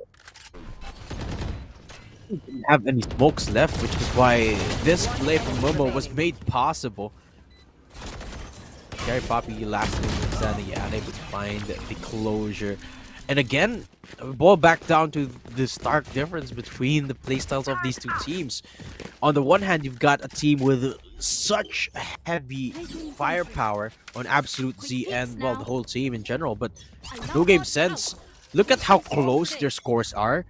It's mostly because they're so good at playing off of each other. They're so good at playing off their utility. But when it comes to raw aiming duels, it's ChickenKebab that's just coming out on top. And that's why this competition works. However, when they get the read right like this, it's certainly going to make it easier for them to anchor these sites. Of course, Periwinkle shutting down Superbad makes it so that they can open up the sites. And there you have it. Plant is now coming in. Absolute C does have the ulti though, so the Empress mode now being activated means that they have to play conservatively. Not give these isolated fights, but Absolute C has to clear every single corner. And without any flashes, she's just gonna go down. 9-8 Periwinkle with the 4K. A beautiful performance in that C-side take. And No Game Sense take themselves one step closer to the double digits. You can really see how just the diligence that No Game Sense they have in clearing all these angles, right? Like even though Zenny does fall initially, there's the follow-up coming in from Periwinkle, which I do think is different from how ChickenKebab have been playing their attack. You see one member on site, but the rest are gonna get shut out by that utility coming in from No Game Sense themselves. So No Game Sense, they are really able to play their trades here. Absolutely. Oh no! Oh. Unfortunately, does not pick up anything at all. Carry Poppy to take her out, but valiant effort nonetheless. Let's get dinked up though here. Seraphine down to half health, but the rotation is coming through already. The spike making its way towards the C side. ChickenKebab, they don't have the read on this at all. They've rotated all 4 players towards the A side, so Yeah. it's gonna be a very difficult retake coming in for them. Spike planted. Spike now coming in. ChickenKebab scrambling around the map, trying to find any stragglers, trying to find where they could potentially make the entrance into C site. First contact is gonna be in grass, and Seraphine gets the timing against Mama. The first way into garage as well, probably revealing the position of Miao Yu, so Seraphine just gonna be playing conservatively. So that's a lot of utility as well. Meow finally goes down. ChickenKebab. Player standing. Yeah, just looking for as much damage as they can, but it's looking like a flawless again. Super bad though with a nice double dink. Denying that flawless, but not denying the double digits. No Game Sense, 10 to 8. And they seemingly are finding their footing once more. Timeout coming in from ChickenKebab here. So maybe this is where they pull out all the stops. They do have a couple of key ultimates to work with here. Lockdown, Orbital Strike, Hunter's Fury, all good for denying plants, as well as the Resurrection to try and bring a player back up as in the situation that she doesn't fall herself. But on the side of No Game Sense though, they have the ultimates to be able to execute onto the site. The Rolling Thunder in combination with a Nightfall is going to be so strong, but whether or not they'll be investing them both in one round or they want to go spread it over a couple of rounds might be a bit of a difference maker, because with the Nightfall though, you still can combine it with maybe an Omen Shrouded Step or the Raise Satchels, Raise Paint Shells as well. So I think it might. I'm not sure how No Game Sense will play this, but they might look to go aggressive this time around. That's a good Maybe. spot. I mean, they do have a lot of options available, and especially with the impact that Periwinkle has found, not just with the utility, but with the frags. Look at him. Look at her, sorry. Got the most kills in the server. And actually the most kill participation as well on the team.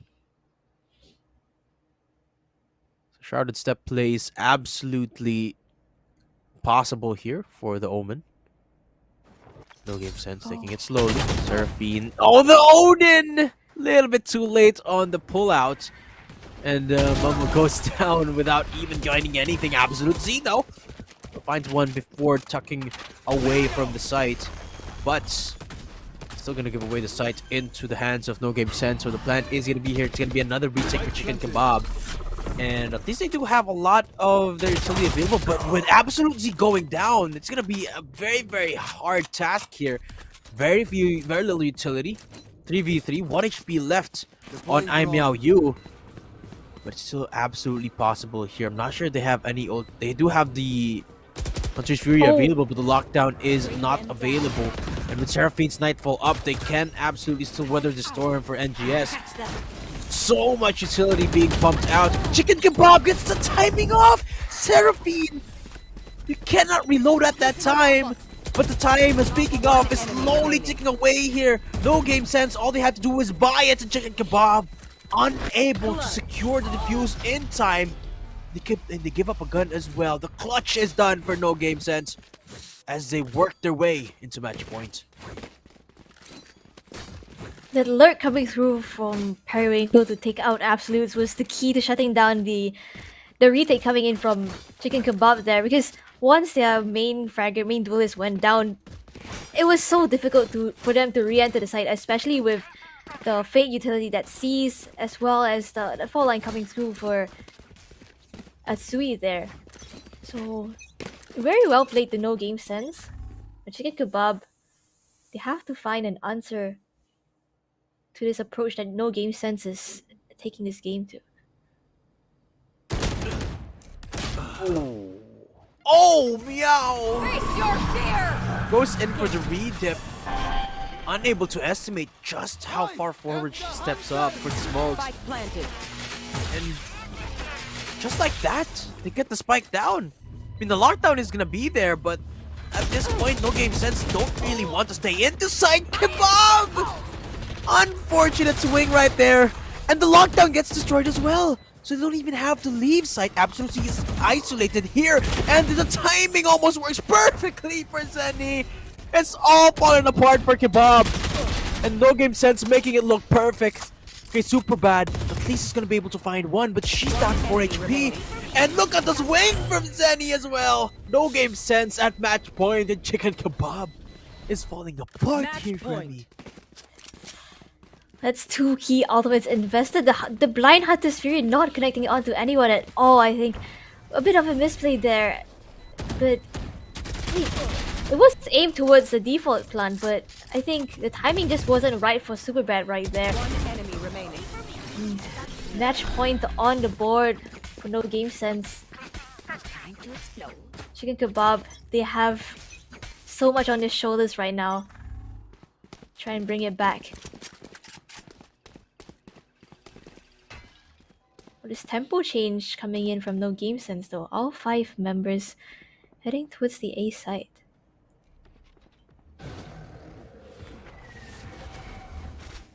Off your feet!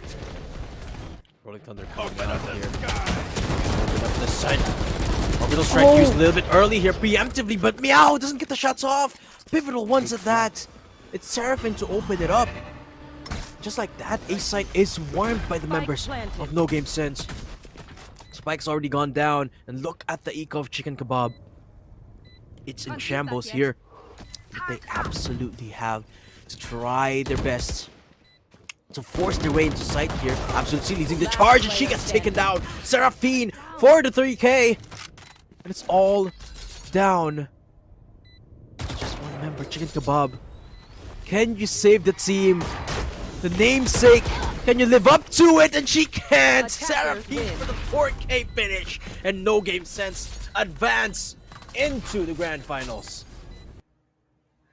What a game we had on our hands right there. No game sense absolutely taking those couple of last rounds to the limit. Seraphine on the top of the scoreboard. Wow. 13 to 8 scoreline. I think once No Game Sense they found the pace of the game, they found a footing on the attack, there was no stopping them anymore. Yeah. And with the utility that ChickenKebab had, it was very difficult for them to like kind of stall this advancement as well, because I think Momo, a couple of times she was caught out with her utility, and I think the timings just weren't in her favor that game. Yeah, exactly. And I feel like that game as well, NGS took a little bit of time to become online, because I feel like they got a little bit shell-shocked by the opener by Absolute Z. I think they're just as they're at the same sort of mental state going into this game as the same as we are. I mean, the composition being so different and how they have so much more to offer in terms of utility compared to the composition of ChickenKebab. But with absolutely storming the gates so strongly for ChickenKebab, I think No Game Sense really faltered in a sense. But when they realized just how powerful they could and just how much they could do against this comp that is very limiting from Absolute Z and the ChickenKebab gang, that's when they started becoming online. That's when they started steam rolling, and that's when the momentum just didn't stop for No Game Sense. Definitely a team to watch out for in the grand finals. And of course, they are in the grand finals. They are running for the grand prize. So now we have to determine who's going to be facing up against them in the lower brackets, which, by the way, still haven't been concluded who is going to be facing up against ChickenKebab. But that's it. That's our second game of the day. Can't wait to see what the next game is going to be.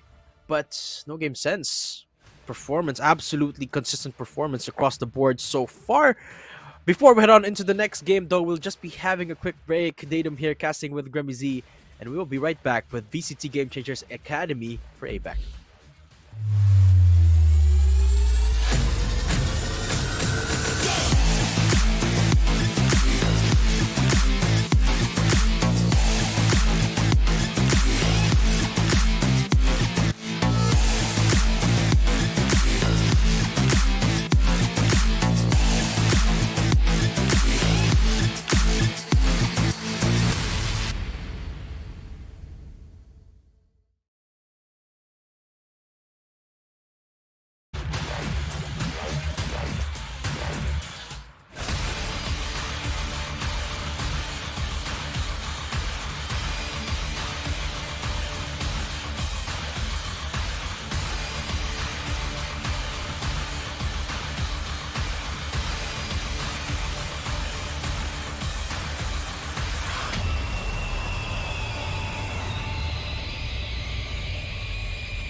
Show me what you got.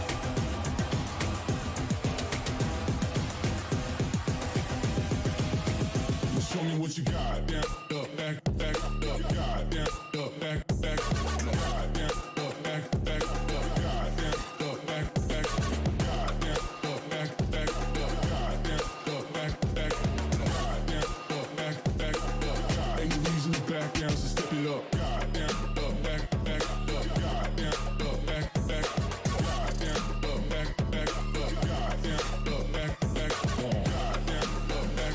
up, God, down, up, back, back, God, down, up, back, back, up, God.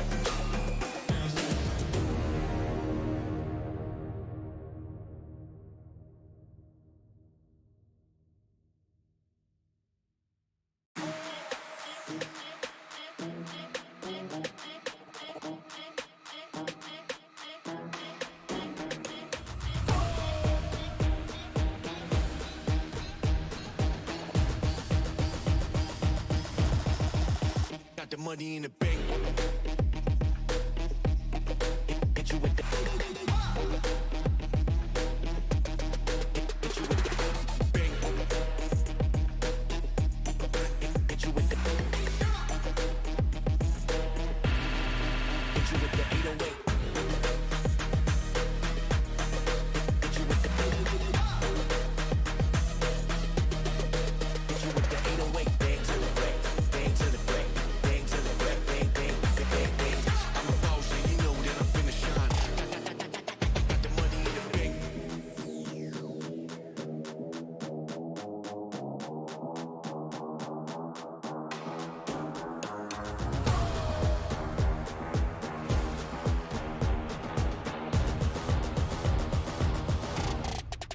Got the money in the bank.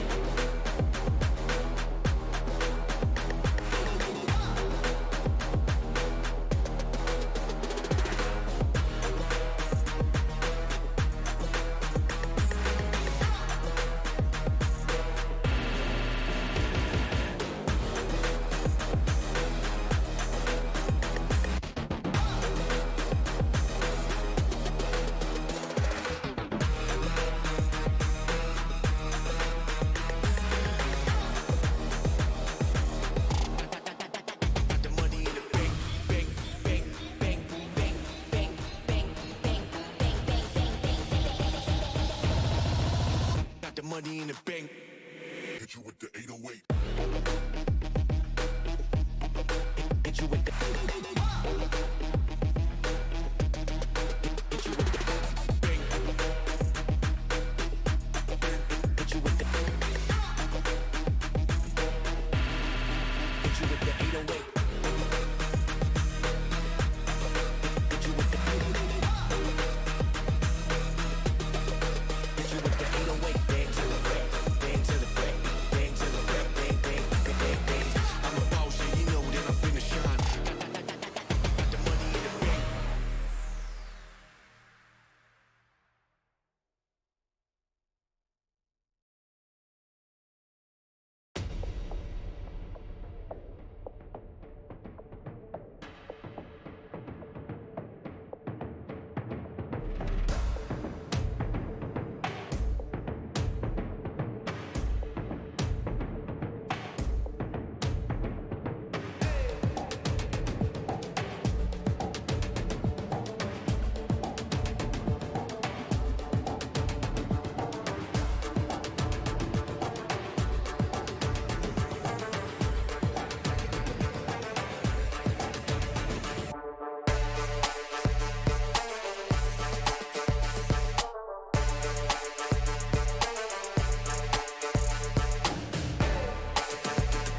Welcome back once again to the VCT Game Changers APAC Academy September edition. My name is Grammy, and joining me today is once again Dadum. How have you been? How do you feel about the previous two games that we've watched? I mean, it's just amazing. It's amazing to witness. The first game was it was quick. That's one way to put it. The second game, it was quick in its own right, right? I mean, each and every round felt a little bit quick, but the game itself was so much closer than we anticipated, right? But at the end of the day, it is no game sense that was able to pivot the victory and advance into the grand finals, sending Chicken Kebab down towards the lower bracket. But that's the thing, right? Chicken Kebab, they're not out for the count, right?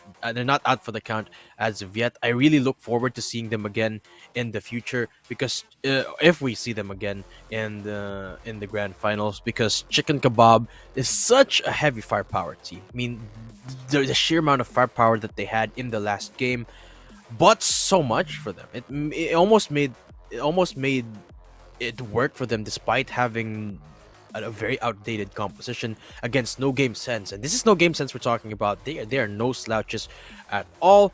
But for the meantime, we will be having the lower bracket round number 4 in our next matchup. It's Ohana Excelsior versus Hurricanes. Unfortunately, Malding and Vigor Vieira will not be advancing. They are eliminated by both of our teams who are in the lower bracket round number 4. But let's talk a little bit more about those two teams, right? Because we did witness how Hurricanes performed earlier. And what do you think is going to transpire in this next matchup, Grammy? I do think that Hurricanes, they do have a lot of potential in terms of the way that they use their utility, especially. I do think they need to, I think, play more confidently in a sense. Like you see on that map of Fracture itself, they do have the potential to go aggressive and get those initial picks and initial information, but they just don't really do it, especially on their defense, which lost Yeah. them a couple of key rounds. But when it came to those rounds where they felt like they had nothing to lose, maybe like a Swifty round or maybe the last round and a half, they were more willing to like go aggressive and use their utility. And there was one round, in fact, where they just won based off of utility and stalling the time. So I do think in terms of that, Yes. they have a lot of potential coming into this matchup. Yeah, I absolutely agree. I feel like one of the drawbacks of their playstyle in the last game in Fracture was that they tended to default towards the reserved playstyle. And while in and of itself it is not necessarily a bad thing, they could definitely explore some options. One of those being proactive, being aggressive, that they did. While they did do in the last game, they didn't do enough. I feel like they could have went more towards that route, and perhaps they could have found more success with it. I mean, they are still fighting on for dear life here in the lower bracket and going up again. This is sort of like a second chance for them, right? So why not? I say why not? And I can't wait to see how they're going to adjust. I believe the map we have in our hands is Ascent, if I'm not mistaken. So what do you think, Grammy, is the adjustments that Hurricanes are going to pull out here in Ascent? Because we did see them with a sort of unconventional lineup in Fracture. Yeah, that is true. That the KO that they picked could really come in handy on Ascent itself. And I think Ascent is a map where you can go for a bit more, I guess, reserved kind of playstyle, because it's a bit more default heavy. Mm, And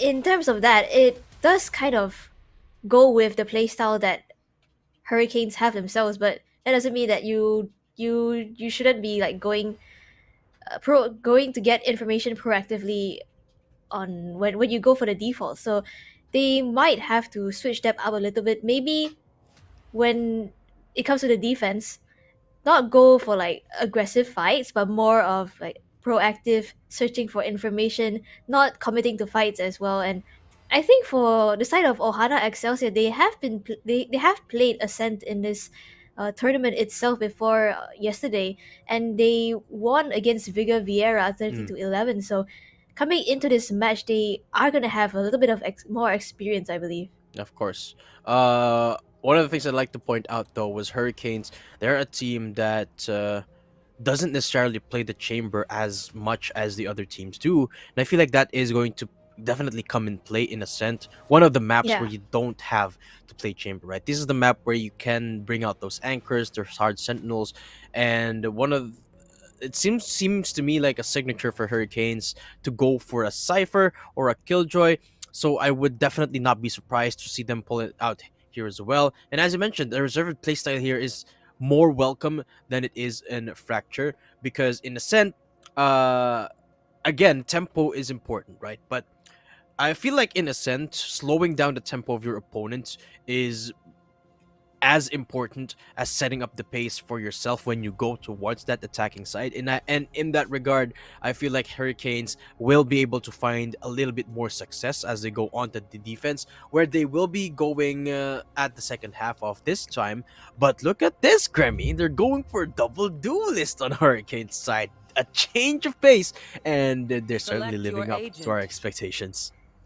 Massive change of pace indeed. Double duelist with the Jet and the Reyna. A lot of bait and switch plays can come into play here, especially if you have like a Jet who's able to take first contact and then tailwind away to safety where your Reyna finishes the fight. There's a lot of potential for aggressive plays coming into this matchup. Yeah. I'm a little bit worried though, because this might be a very similar composition to the last game that we saw, where there was very little utility for the side of ChickenKebab, and ultimately that led to um basically a massive dead weight for them. They could have gone for just a tiny change in their comp, and they could have found a little bit more ease in going into this game. So again, the double duelist, while in and of itself it's a nice change for them, it's sort of an outdated, I want to say, sort of notion, right? Right now everyone goes for very heavy utility usage because it Yeah. works. It's just the way it works right now, especially with how good Fade is. Speaking of which, we're not gonna be seeing Fades on either of our teams. It's both the Sova, but we do have an Astra on the one hand though, and that's gonna be in the hands of Shimo. Definitely excited to see that, but gotta say I really like the composition here of Ohana a little bit more, because it feels a little bit more well-rounded. Yeah, I agree with you right there. There's a lot more that they can do, that they have the potential to do, just because they have so much more utility to play with as compared to the composition of Hurricanes, where you have a Jet and a Reyna, where and in a sense you have to go, I guess, get those kills to be able to open up the site. As you mentioned in the previous game before, Mm. Ohana Excelsior though, they have utility to be able to clear out those close corners, like maybe a nano swarm or just a recon dart to check if anyone's there. But this time though, five men A hit. Actually, they're going kind of slow, so this is pretty interesting. Knife hasn't gone out yet either, so Yeah. I really have no clue that this is in the works from Hurricanes. Apart from that Spycam dart that came out, they really have no info that there's more than one person here. There you go. I spot out a couple of members.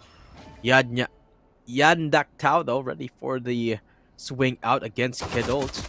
Busts the head, gets the dink, and gets the kill. Aowen is the first to pay. Now, gonna go back in for the double dip with the frenzy, but Kidult looking to find anyone with the shots. Here comes another swing from Tao as she finally pays for her sins.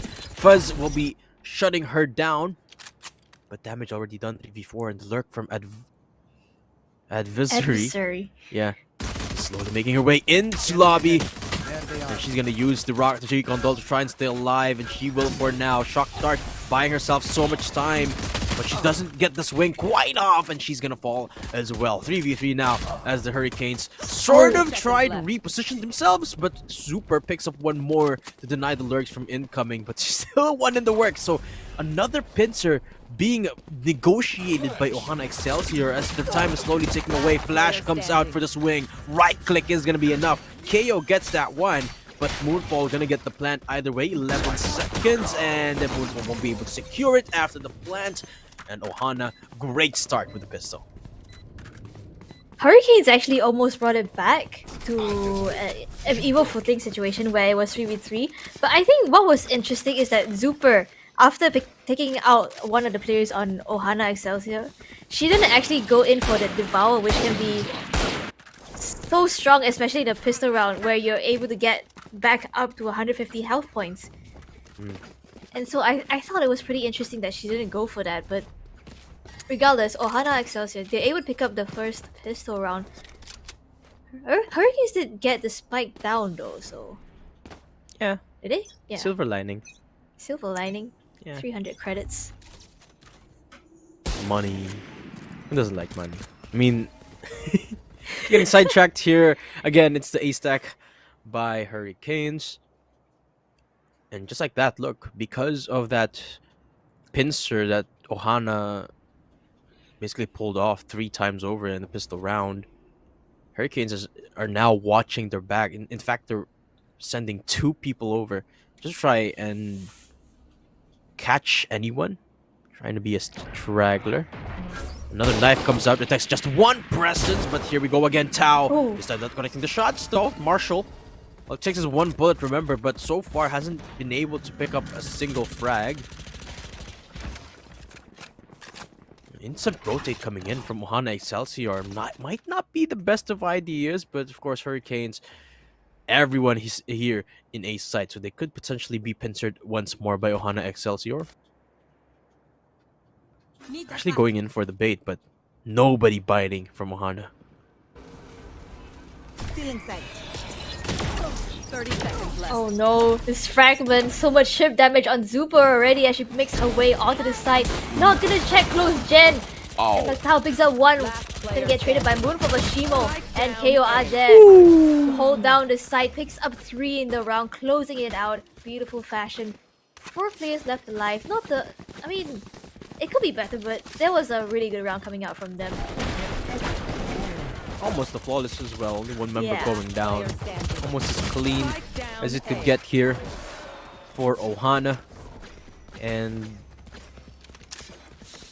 this is really not a good start here for Hurricanes. Remember, the double duelist is certainly going to shine more here on the attacking side. So this is where Hurricanes really have to secure as much rounds as they could. The default finally coming out here. No rush anymore. Knife, not reveal anyone, so a little bit more of a information deficit on both sides. And one of the things that actually is a little bit overlooked when you have a KO into a Killjoy into an Astra is that gravity well into the double molly combo with an alarm bot is absolutely devastating. So the defense here from Ohana Excelsior is more powerful than it seems at first glance, actually, because they could set up those plays on both sides of the map. Remember, Gravity Well is basically a global ability. So if you position a KO on one side and a Killjoy on the other side, basically a free combo on both sides. Adversary though getting secure, getting spotted by the recon and taken down by Kiddo, but there's 1 more in the site. Nora getting spotted. Shima holding the line. Actually, Ohana making this work. Hurricanes able to thin out the numbers, but still have to be 3. Tao with an upgrade. It's all down to Moonfall. She won't get anything. 3-0 Ohana. Off to a spectacular start here in the set. Yeah, Ohana picking up the bonus round. Shimo just rotating in at the right timing, able to pick up a couple of kills as the members of Hurricane flood their way onto the site itself. It was so important in closing out that round, and this time around, Hurricanes, once again, economic deficit on their side. Sheriffs and a Spectre. What can you find with these weapons in your hands? And it seems like Ohana Excelsior, they might have the read once again. Yeah. There's 3 players stacked up near towards A.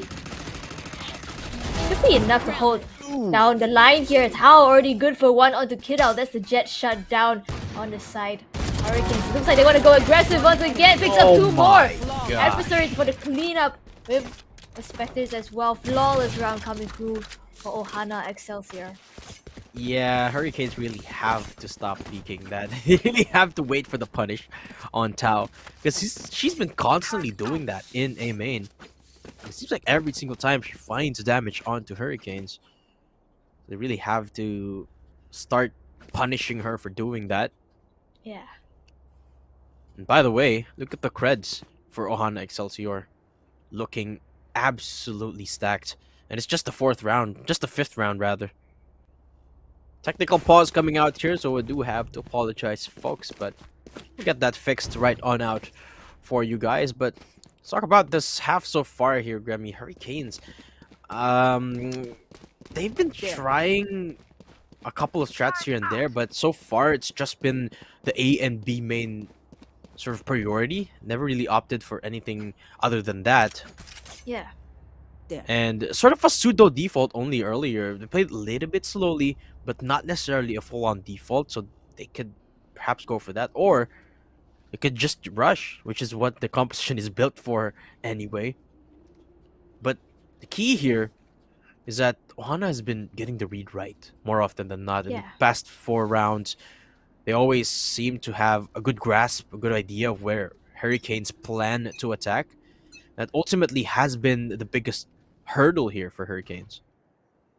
Pause might give Hurricanes a little bit of a room to try and figure something out. Bailey already good for the first onto Tao. She's at a sliver of health on her own as well. So numbers advantage still in the favor of Hurricanes. This default looking to find anything else that they can as the rotations come in towards the A site. Seems like the read coming through from Ohana as well. A couple of members heading towards A.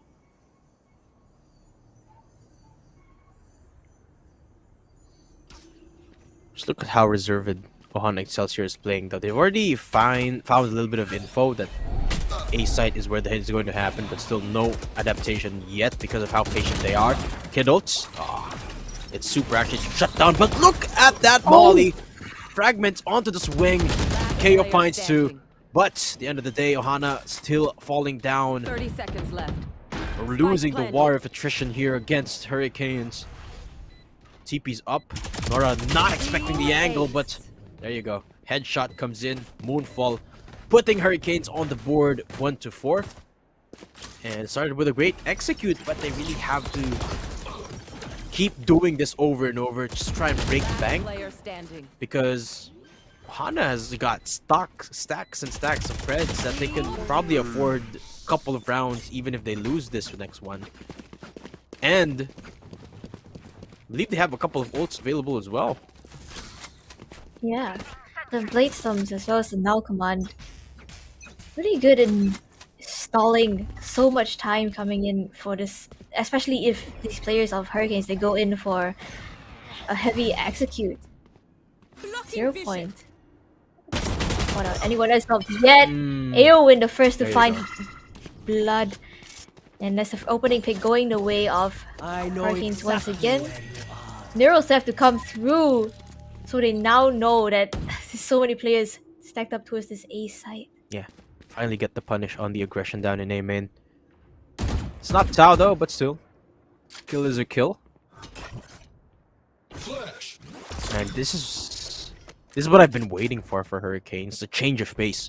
Look at how they split the map up. 3 members grouped up from A main, and 2 in B. It's really keeping Ohana guessing. This is what they needed to do from round number 1. Finally decide to pull the strats out. Oh, And look at just what Ohana is doing. They're so discombobulated. They don't know what the plan of attack is for Hurricanes. And this is going to work out beautifully for the execute. They're going to walk into site for free. 30 seconds left. I'm gonna go down with this operator in the hands of Tao. Gets taken out. Now command comes through. Adversary good for 1 down mid. But will she be expecting Zuper? Gonna spot her out though.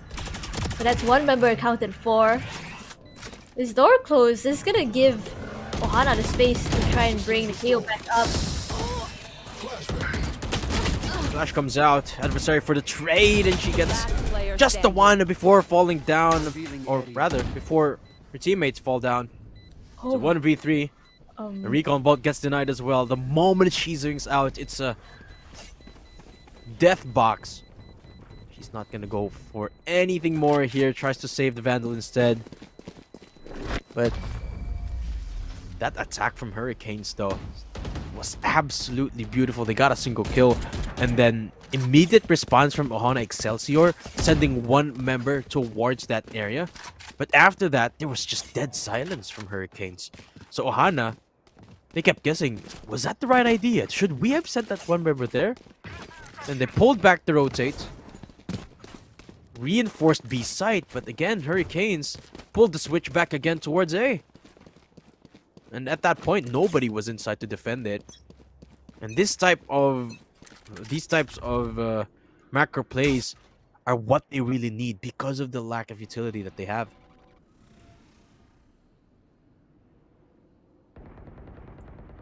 I think also because of the lack of utility, when Ohana see like a piece of important utility, like maybe a recon boat or an owl drone coming through, they will think like, oh, maybe that's the side True. that they're That is gonna true. head towards, and that is what drew the players of Ohana towards the B side in that previous round itself.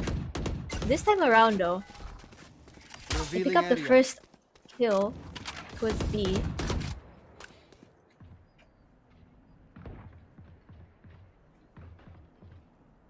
Hurricanes, they might want to go in for a change of pace here. Because Ohana, this default, they're not really giving them anything to work with at all. Once that A aggression had been punished, they didn't really go aggressive once again. 0 Point, I think, might have spotted out a couple of players here. Yep, does spot 2. So they are aware of the numbers 30 outside of seconds A. Oh, this is so dangerous. Nora heard it though. She knows. Yeah. She Moonfall knows. is right there. She spots the barrel. Oh, no! She doesn't get the shot off! And Moonfall survives for the plants. That is the last thing you want if you're Ohana.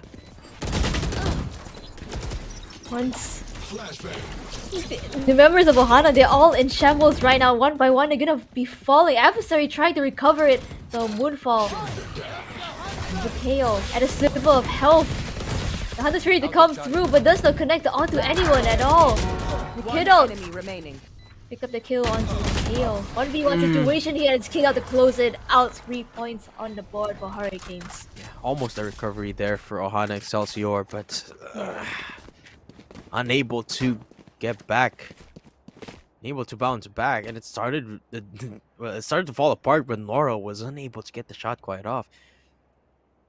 She had info advantage as well. Yeah. She also saw the barrel. Unable to get the swing though. 4-3. This is where it gets a little bit scary for Ohana Excelsior because for one, the bank is starting to break, and for another, they've completely lost momentum to Hurricanes. That's the last thing you want against a double duelist comp. And I think this timeout coming through is just kind of for them to reset their mental a little bit. Yeah. Okay, maybe that the shots weren't connecting. That was what cost them the round. So this timeout, it gives them a little bit of space to try and reset and try and figure out, okay, what's not really working out and what can we do better coming into this next round.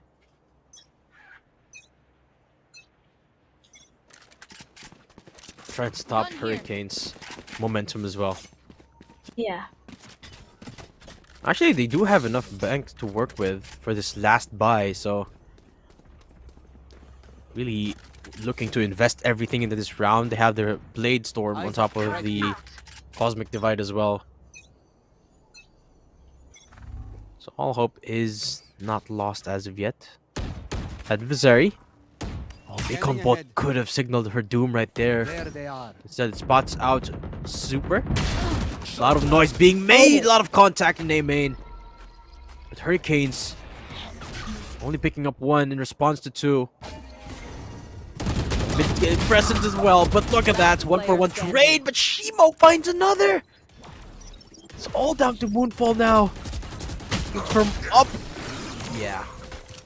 Doesn't get the shots quite off. And just like that, Shimo. 3K.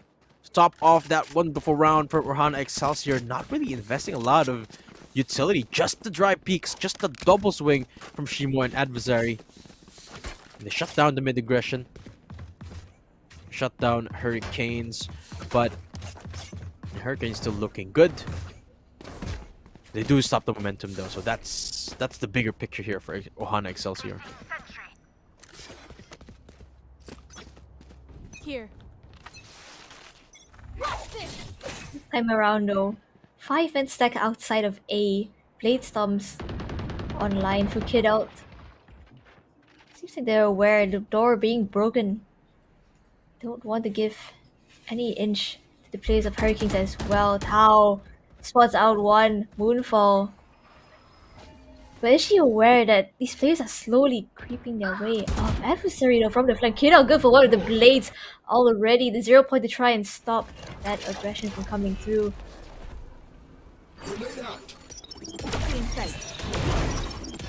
Oh, decided to pull the trigger despite the fragment being there. And Kidot, okay, so opens up the site very, very efficiently. This time Adversary pulled the trigger on the lurk once more.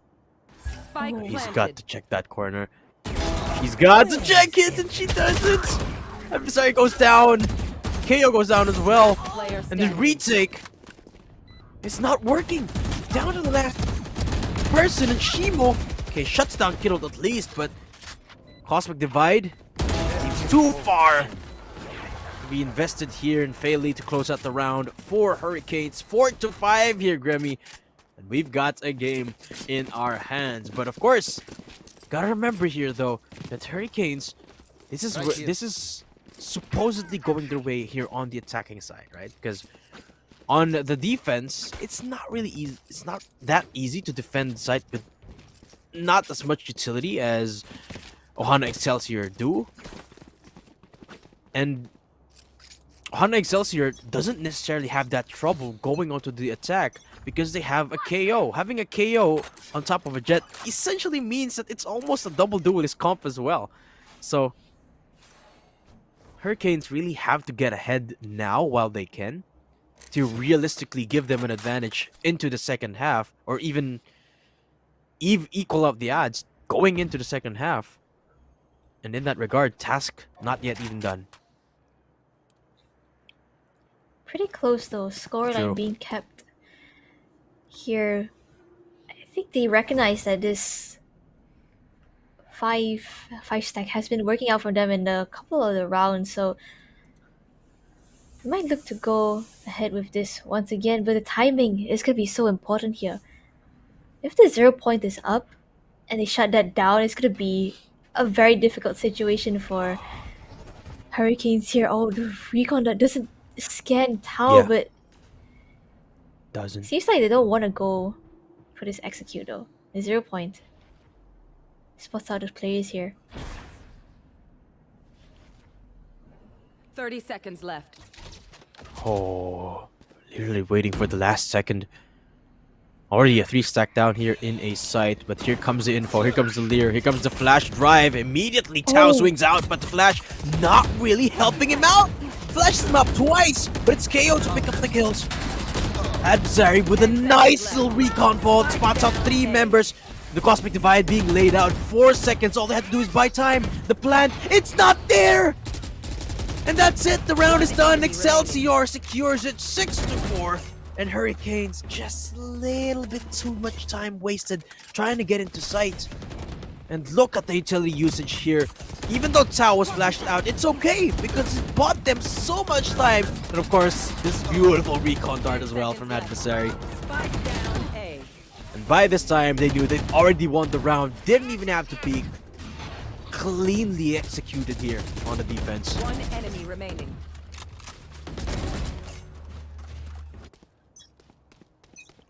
Yeah, I think Hurricanes, they just waited a little bit too long. I think they were kind of waiting for the spy cam to come back online so that they had some information to hit on into the site itself, but it didn't work out in their favor just because they let the clock run down. And this aggression coming out from Ohana though, they know that there's no one towards this position, so they can afford to rotate a couple of the players towards the B side here. But Hurricanes, this time, they want to go exploring mid, which they haven't tried before. So this could be an unexpected... There could be unexpected pressure coming in for the players of Ohana down mid. First contact there is absolutely massive. Tau going down means the Excelsior really have to tone down their defense. But being traded out there by KO. Speaking of trades, Kiddle and Super, one apiece, but Adversary's still here in the very same spot that she was in the last round. She finds Impact down once A. more. One And enemy suddenly it's remaining. 1v1 because Nora finds Super. Thankfully for Fei Li, she does have the Hunter's Fury. But she's going to heaven. They've got no clue where each other is at. But Fei Li definitely has the advantage. Oh no, she Oh, knows now where she Nora's gonna knows. come from. She might just get the timing off. She just has to swing out right now, Grammy. Time out. But she decides not to, quite curiously so. Playing it safe is also a good idea here because she does have the Hunter's Fury. But once she pulls it out, okay, Recon Dart going to reveal her position. And here comes the Hunter's Fury. Nora doesn't have enough time. She has to push up. And that's the round for sure here for Hurricanes. The defuse is not going to pull through. 5-6. Hurricanes get themselves back on the board. Last round in the half.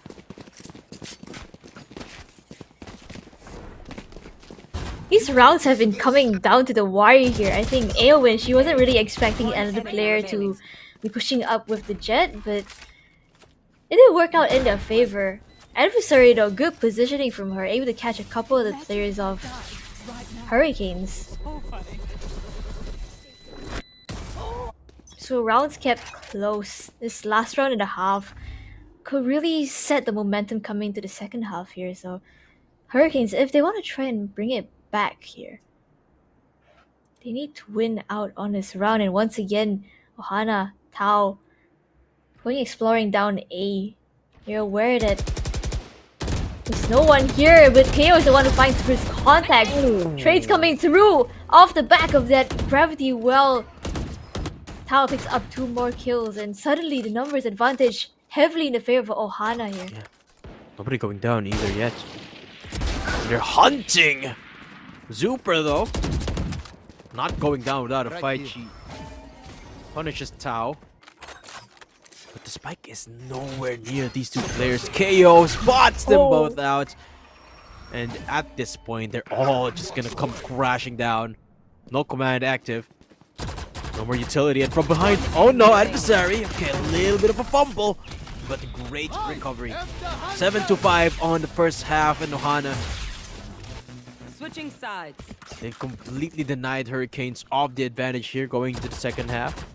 One enemy remaining. They're looking good going into the attacking side here, and I'm really excited to see just how they're going to approach this, because on the defense, they had just the right amount of aggression. They started it off with exactly that, Tao constantly peeking from A main, and then they tone it down only to bring it back up again. And at this point, Hurricanes wasn't expecting it to happen anymore. And they paid big time for it.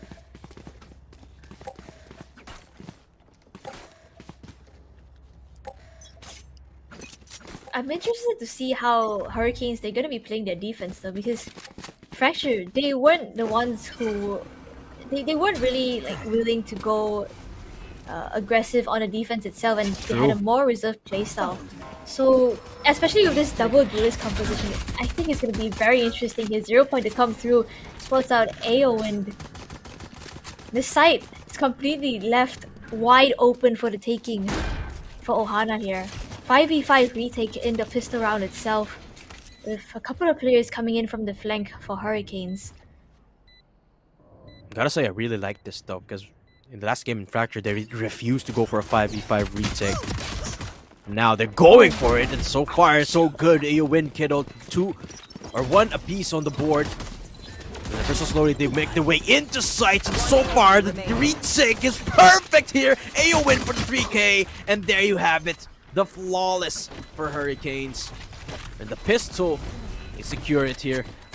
This is an absolute momentum maker here for Hurricanes. And yeah, they just give the site away. This is something that they barely ever did in Fracture. Ouch. And here, they make it look easy. Goodbye. Look at AO win again. 3K. Oh, so good.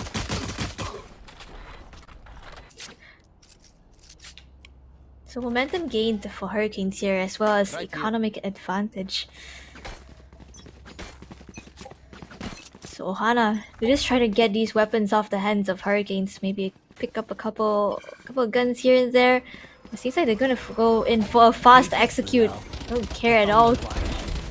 What? Oh, AO win. Camera taken. Hey, it's a headshot. Nobody just avoid the okay. Super.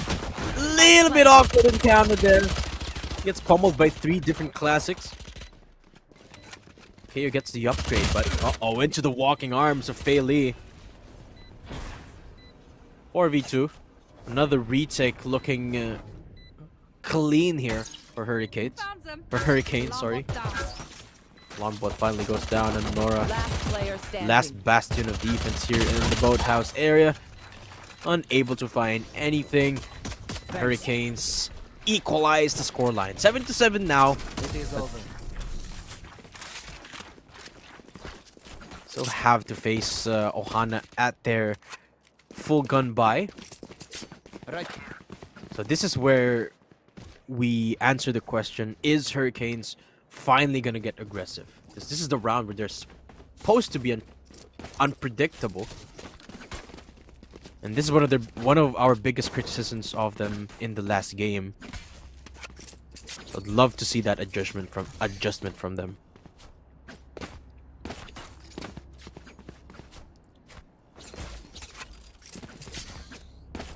Oh, okay. This might be a good read from them actually.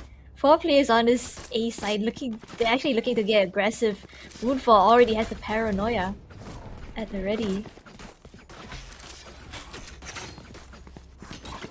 It's looking scary already, Grim. Round hasn't even started yet.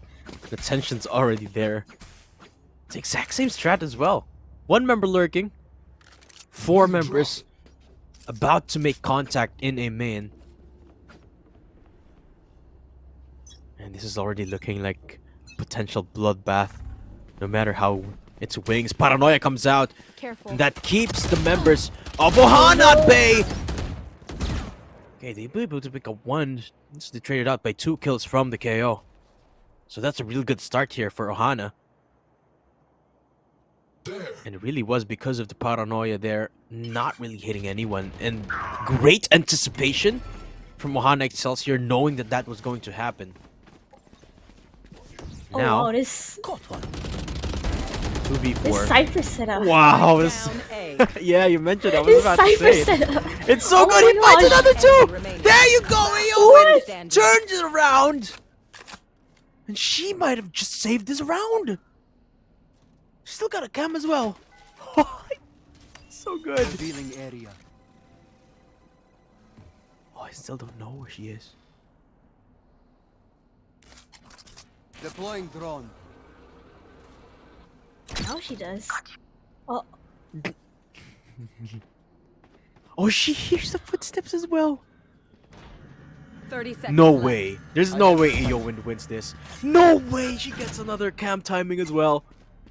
It's just perfect, but it's not enough. Adversary still closes out the round for Ohana. But it was so close, and look at the it damage was so done. close. 4 members of Ohana went down there. And solely because of this setup. Look, 1 Spike down A. gets a second tag, runs out of bullets, and brings up the ghosts Enemy remaining. for the second. Last player standing. It's just so good for Eowyn. Oh.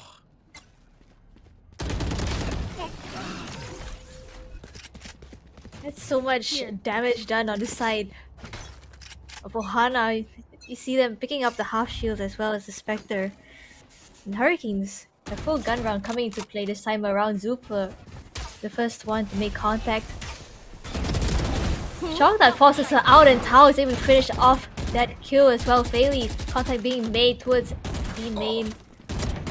Trying to hold down the side for her team. Does find a pick. And Moonfall.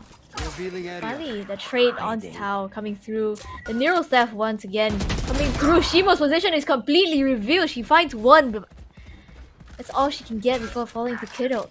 And numbers advantage right now in the favor of Hurricanes, and they still have the Cypher setup to deal with once again. Oh, Okay. the Now Commando. Yeah, no There we command. go. That shuts that down. Dismantle everything. Lockdown as well, buying themselves so much time. But here comes Dante's Fury. no. 1 HP on Nora. Last player standing. And it accomplishes 2 things. Actually, just one thing. Kills Nora, but the lockdown gonna be triggered anyway. So time still bought here for the lockdown, but 70 HP, 2 bullets, 2 swings, and that's all it takes to shut down the KO Hurricanes. Equalize once more. Despite all that investment from Ohana, still couldn't close it out. And Hurricanes poised to take the advantage. That Neural Theft just came at the right time. That revealed Shimo's position. Yeah. So she had like 3 people looking at her. Need a drop. Aowen is on a roll right now, especially with those setups and the timings that she's able to get. Ohana, they're forced back into the backseat here with sheriffs across the board, as well as a couple of classics. Tao just one away from the blade storms. Scanning ahead.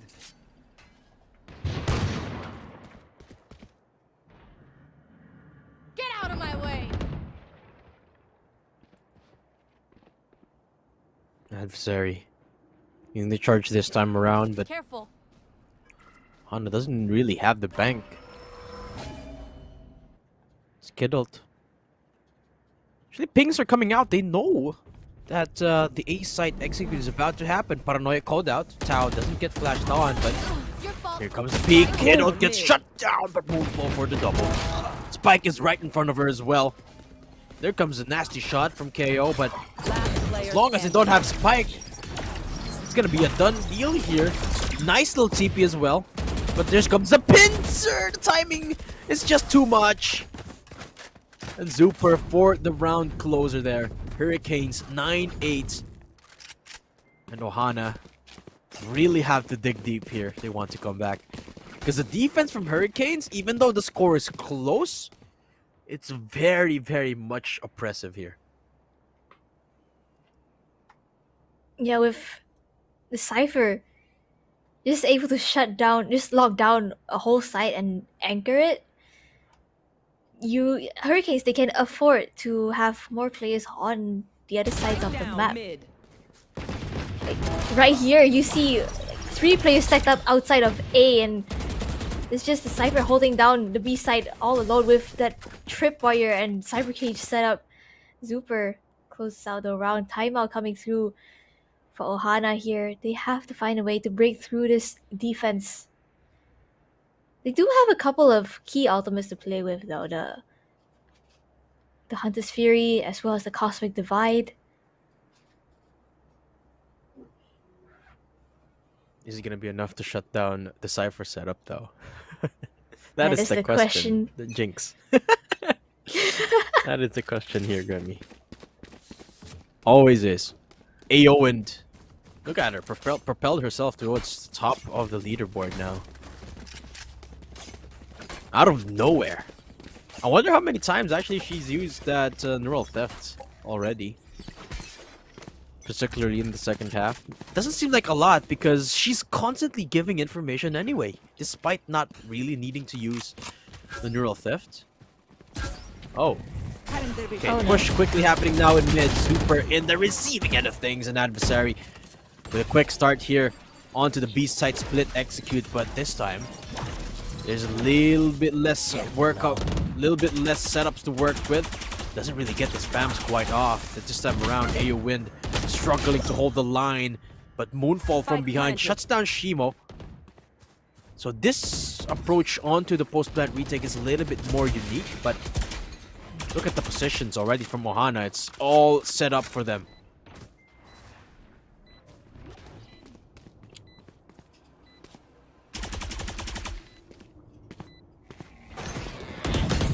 Retake can come through here to 0 point to try and gather some information. Gets cut down instantly. Kid out good for the first, but his recon dart spots out a couple of the players once again.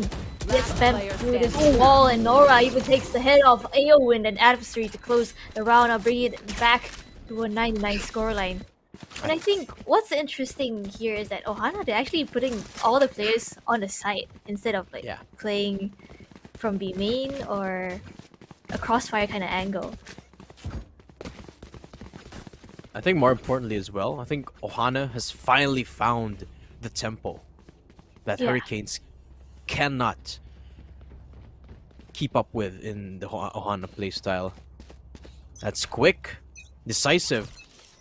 Perhaps they should opt for that a little bit more. I mean, it sounds unconventional, I know, but if it works, couldn't hurt to try it one more time.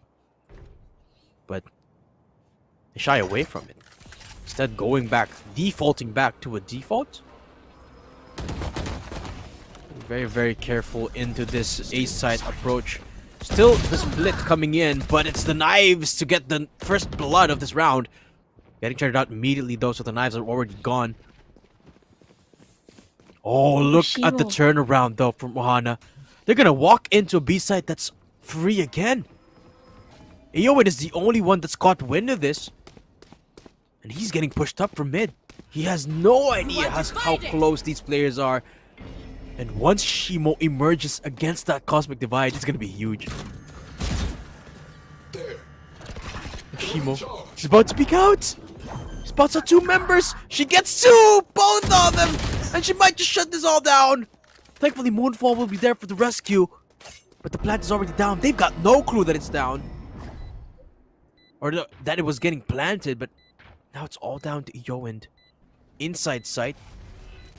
Rather, 2 of them Hurricanes, but that one play through the Cosmic Divide really crashed it down for Ohana. It made it a lot easier for them on this retake. Moonfall going down, and the Yowind to follow after. Ohana Excelsior take themselves into 10.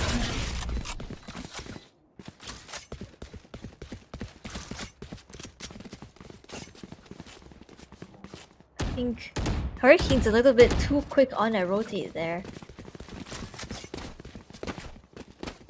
I think Aowen and Zuper, they were actually both playing from Boathouse.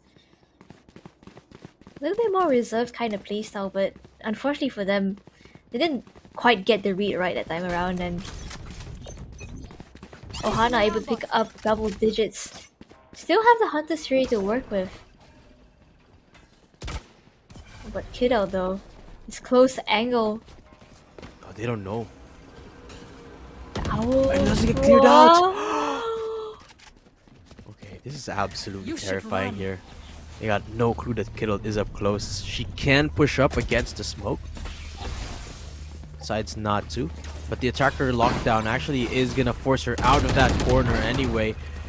The detain is certainly gonna pull through. 2 players detained in tree. That's a free sight. Shimo with the lurk! Gets shut down by Super. That's a free gun for the Reyna.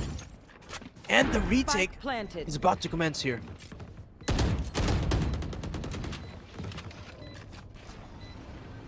How though with this off angle? Decides to fall towards hell. Nothing gets spotted out as yet. Nora with the first pickup. Aowen finds 2 of her own though. You know. Last player standing. Oh, Tao finds a little bit of damage. Now 1v2 now though. The upgrade's already done. The defuse is done. The damage is gonna be there, but the Thrifty is secured for Hurricanes. And it all started with that 1 kill in mid. That 1 kill against Shimo. Of course, Eowyn again going absolutely massive with the double kill. And at the end of things, for 3 versus 1 as well. Basically, no way Hurricanes could have lost that 3v1.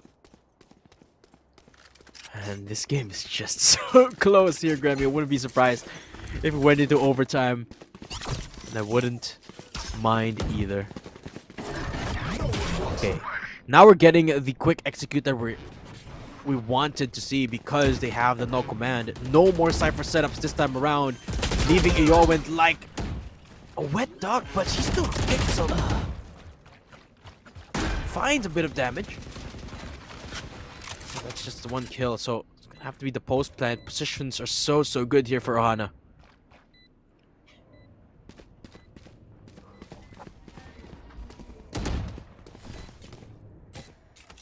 4v4 retake coming through here. The turret just about to spot out Zuper as well. The recon dart to come through, gathering information, but the paranoia is so good. Bailey finds one. Shimo puts two of her own, but Moonfall is there for the trade. All comes down to Moonfall, but she's unable to close it out at all, and Ohana take the lead once again. Yeah. I'm telling you, Grammy, just rush. Ohana, they just need to rush, and it works. It's the second time that they've rushed. No holds barred. And they just looked unstoppable. Well, of course, they had the no command, which is why they did, but... I mean, now they have the Cosmic Divide. True. We could do it again. They really just have to figure out where Eowyn is. Or Yeah. rather, where Eowyn is not. But I doubt they're going to be able to put so much resistance now. They don't have any weapons. This is why Tao is so confident. She knows that Hurricanes doesn't necessarily have a lot of firepower. Okay, lockdown, the Cosmic Divide, just to make sure that there's no pesky Cypher in that site. But Tao taking matters into her own hands. Might be looking for the ace, but the adversary is the one to close it out. 12 to 10. Ohana, one away from getting into the lower bracket finals. One enemy remaining. Once again, Tao going in aggressive, and it really pays dividends True. to her. So, Hurricanes, they have to make something happen here. They have so many ultimates to work with, actually. The Neural Theft, the Empress from the Shadows, as well as the Hunter's Fury. Trying to deny and plant, but it seems like this time around the read from Cypher not as good, so it's all up to Fayley to try and hold down the site. She is gonna get spotted out by that recon dart, so they are aware there's at least a player on site, and the Hunter's Fury from Ohana is good. Shuts down Moonfall, and even Nora picks up one of her own. And numbers advantage right now in the favor of Ohana. Oh, Tao. Oh, Tao. One enemy remaining. Gets taken down, but Nora still secures the double answer. And there you have it, Ohana Excelsior 13 to 10 against Hurricanes. They will be advancing into the lower bracket finals, where they will have a chance to advance into the grand finals, but they will be facing off against the earlier opposition, which was the ChickenKebab squad. Yeah. Not really the easiest of tasks to do, but I feel like Ohana Excelsior, once they find their rhythm, once they find their momentum, that is when they come online. I mean, we saw it there on the attack. They really were kind of struggling to find that tempo that they needed against Hurricanes, solely because of Eowyn setups. But once they figured out that, wait, the rushes, even without the null commands, work, they just went for it, and they looked unstoppable there. Ohana, I think the biggest trendsetter there was once they felt confident enough that they can take these fights, that they can win it, they started winning it, and that's just what ultimately propelled them to victory in this best of one. Yeah, especially Tao going so much more aggressive than at the start of the game itself. Sure, she was aggressive on the defense, like she was taking initial contact, initial fights, but once it came over to the attacking side, there was no stopping her anymore. Amazing performance here for both of our teams, actually. Credit where credit is due. Hurricanes was absolutely spectacular. But at the end of the day, I feel like the double duelist setup didn't really work as they intended. But Aowen, such an amazing performance from her on the cipher, especially on the defensive side, really was a massive headache there. And one of the things that really made it so hard for Ohana Excelsior to find their footing on the attacking side. But the things, Ohana Excelsior, I felt like were just a little bit more consistent, and just the comp difference really shown towards that later stages of the game. And Ohana Excelsior advance into the lower bracket finals because of that. However, that is the last game of the day here, folks. Let's have a quick reminder of the brackets here. On the grand finals, we only got no game sense waiting for their opposition. And on the lower bracket finals, which we will be having tomorrow, ChickenKebab will be facing against Ohana Excelsior. But that's it for our games of the day here, Grammy. Tomorrow we will be continuing our quest here in the Game Changers Academy here in APAC. But until then, this is Dadum and Grammy saying goodbye. See you again tomorrow, and hope you have a nice day.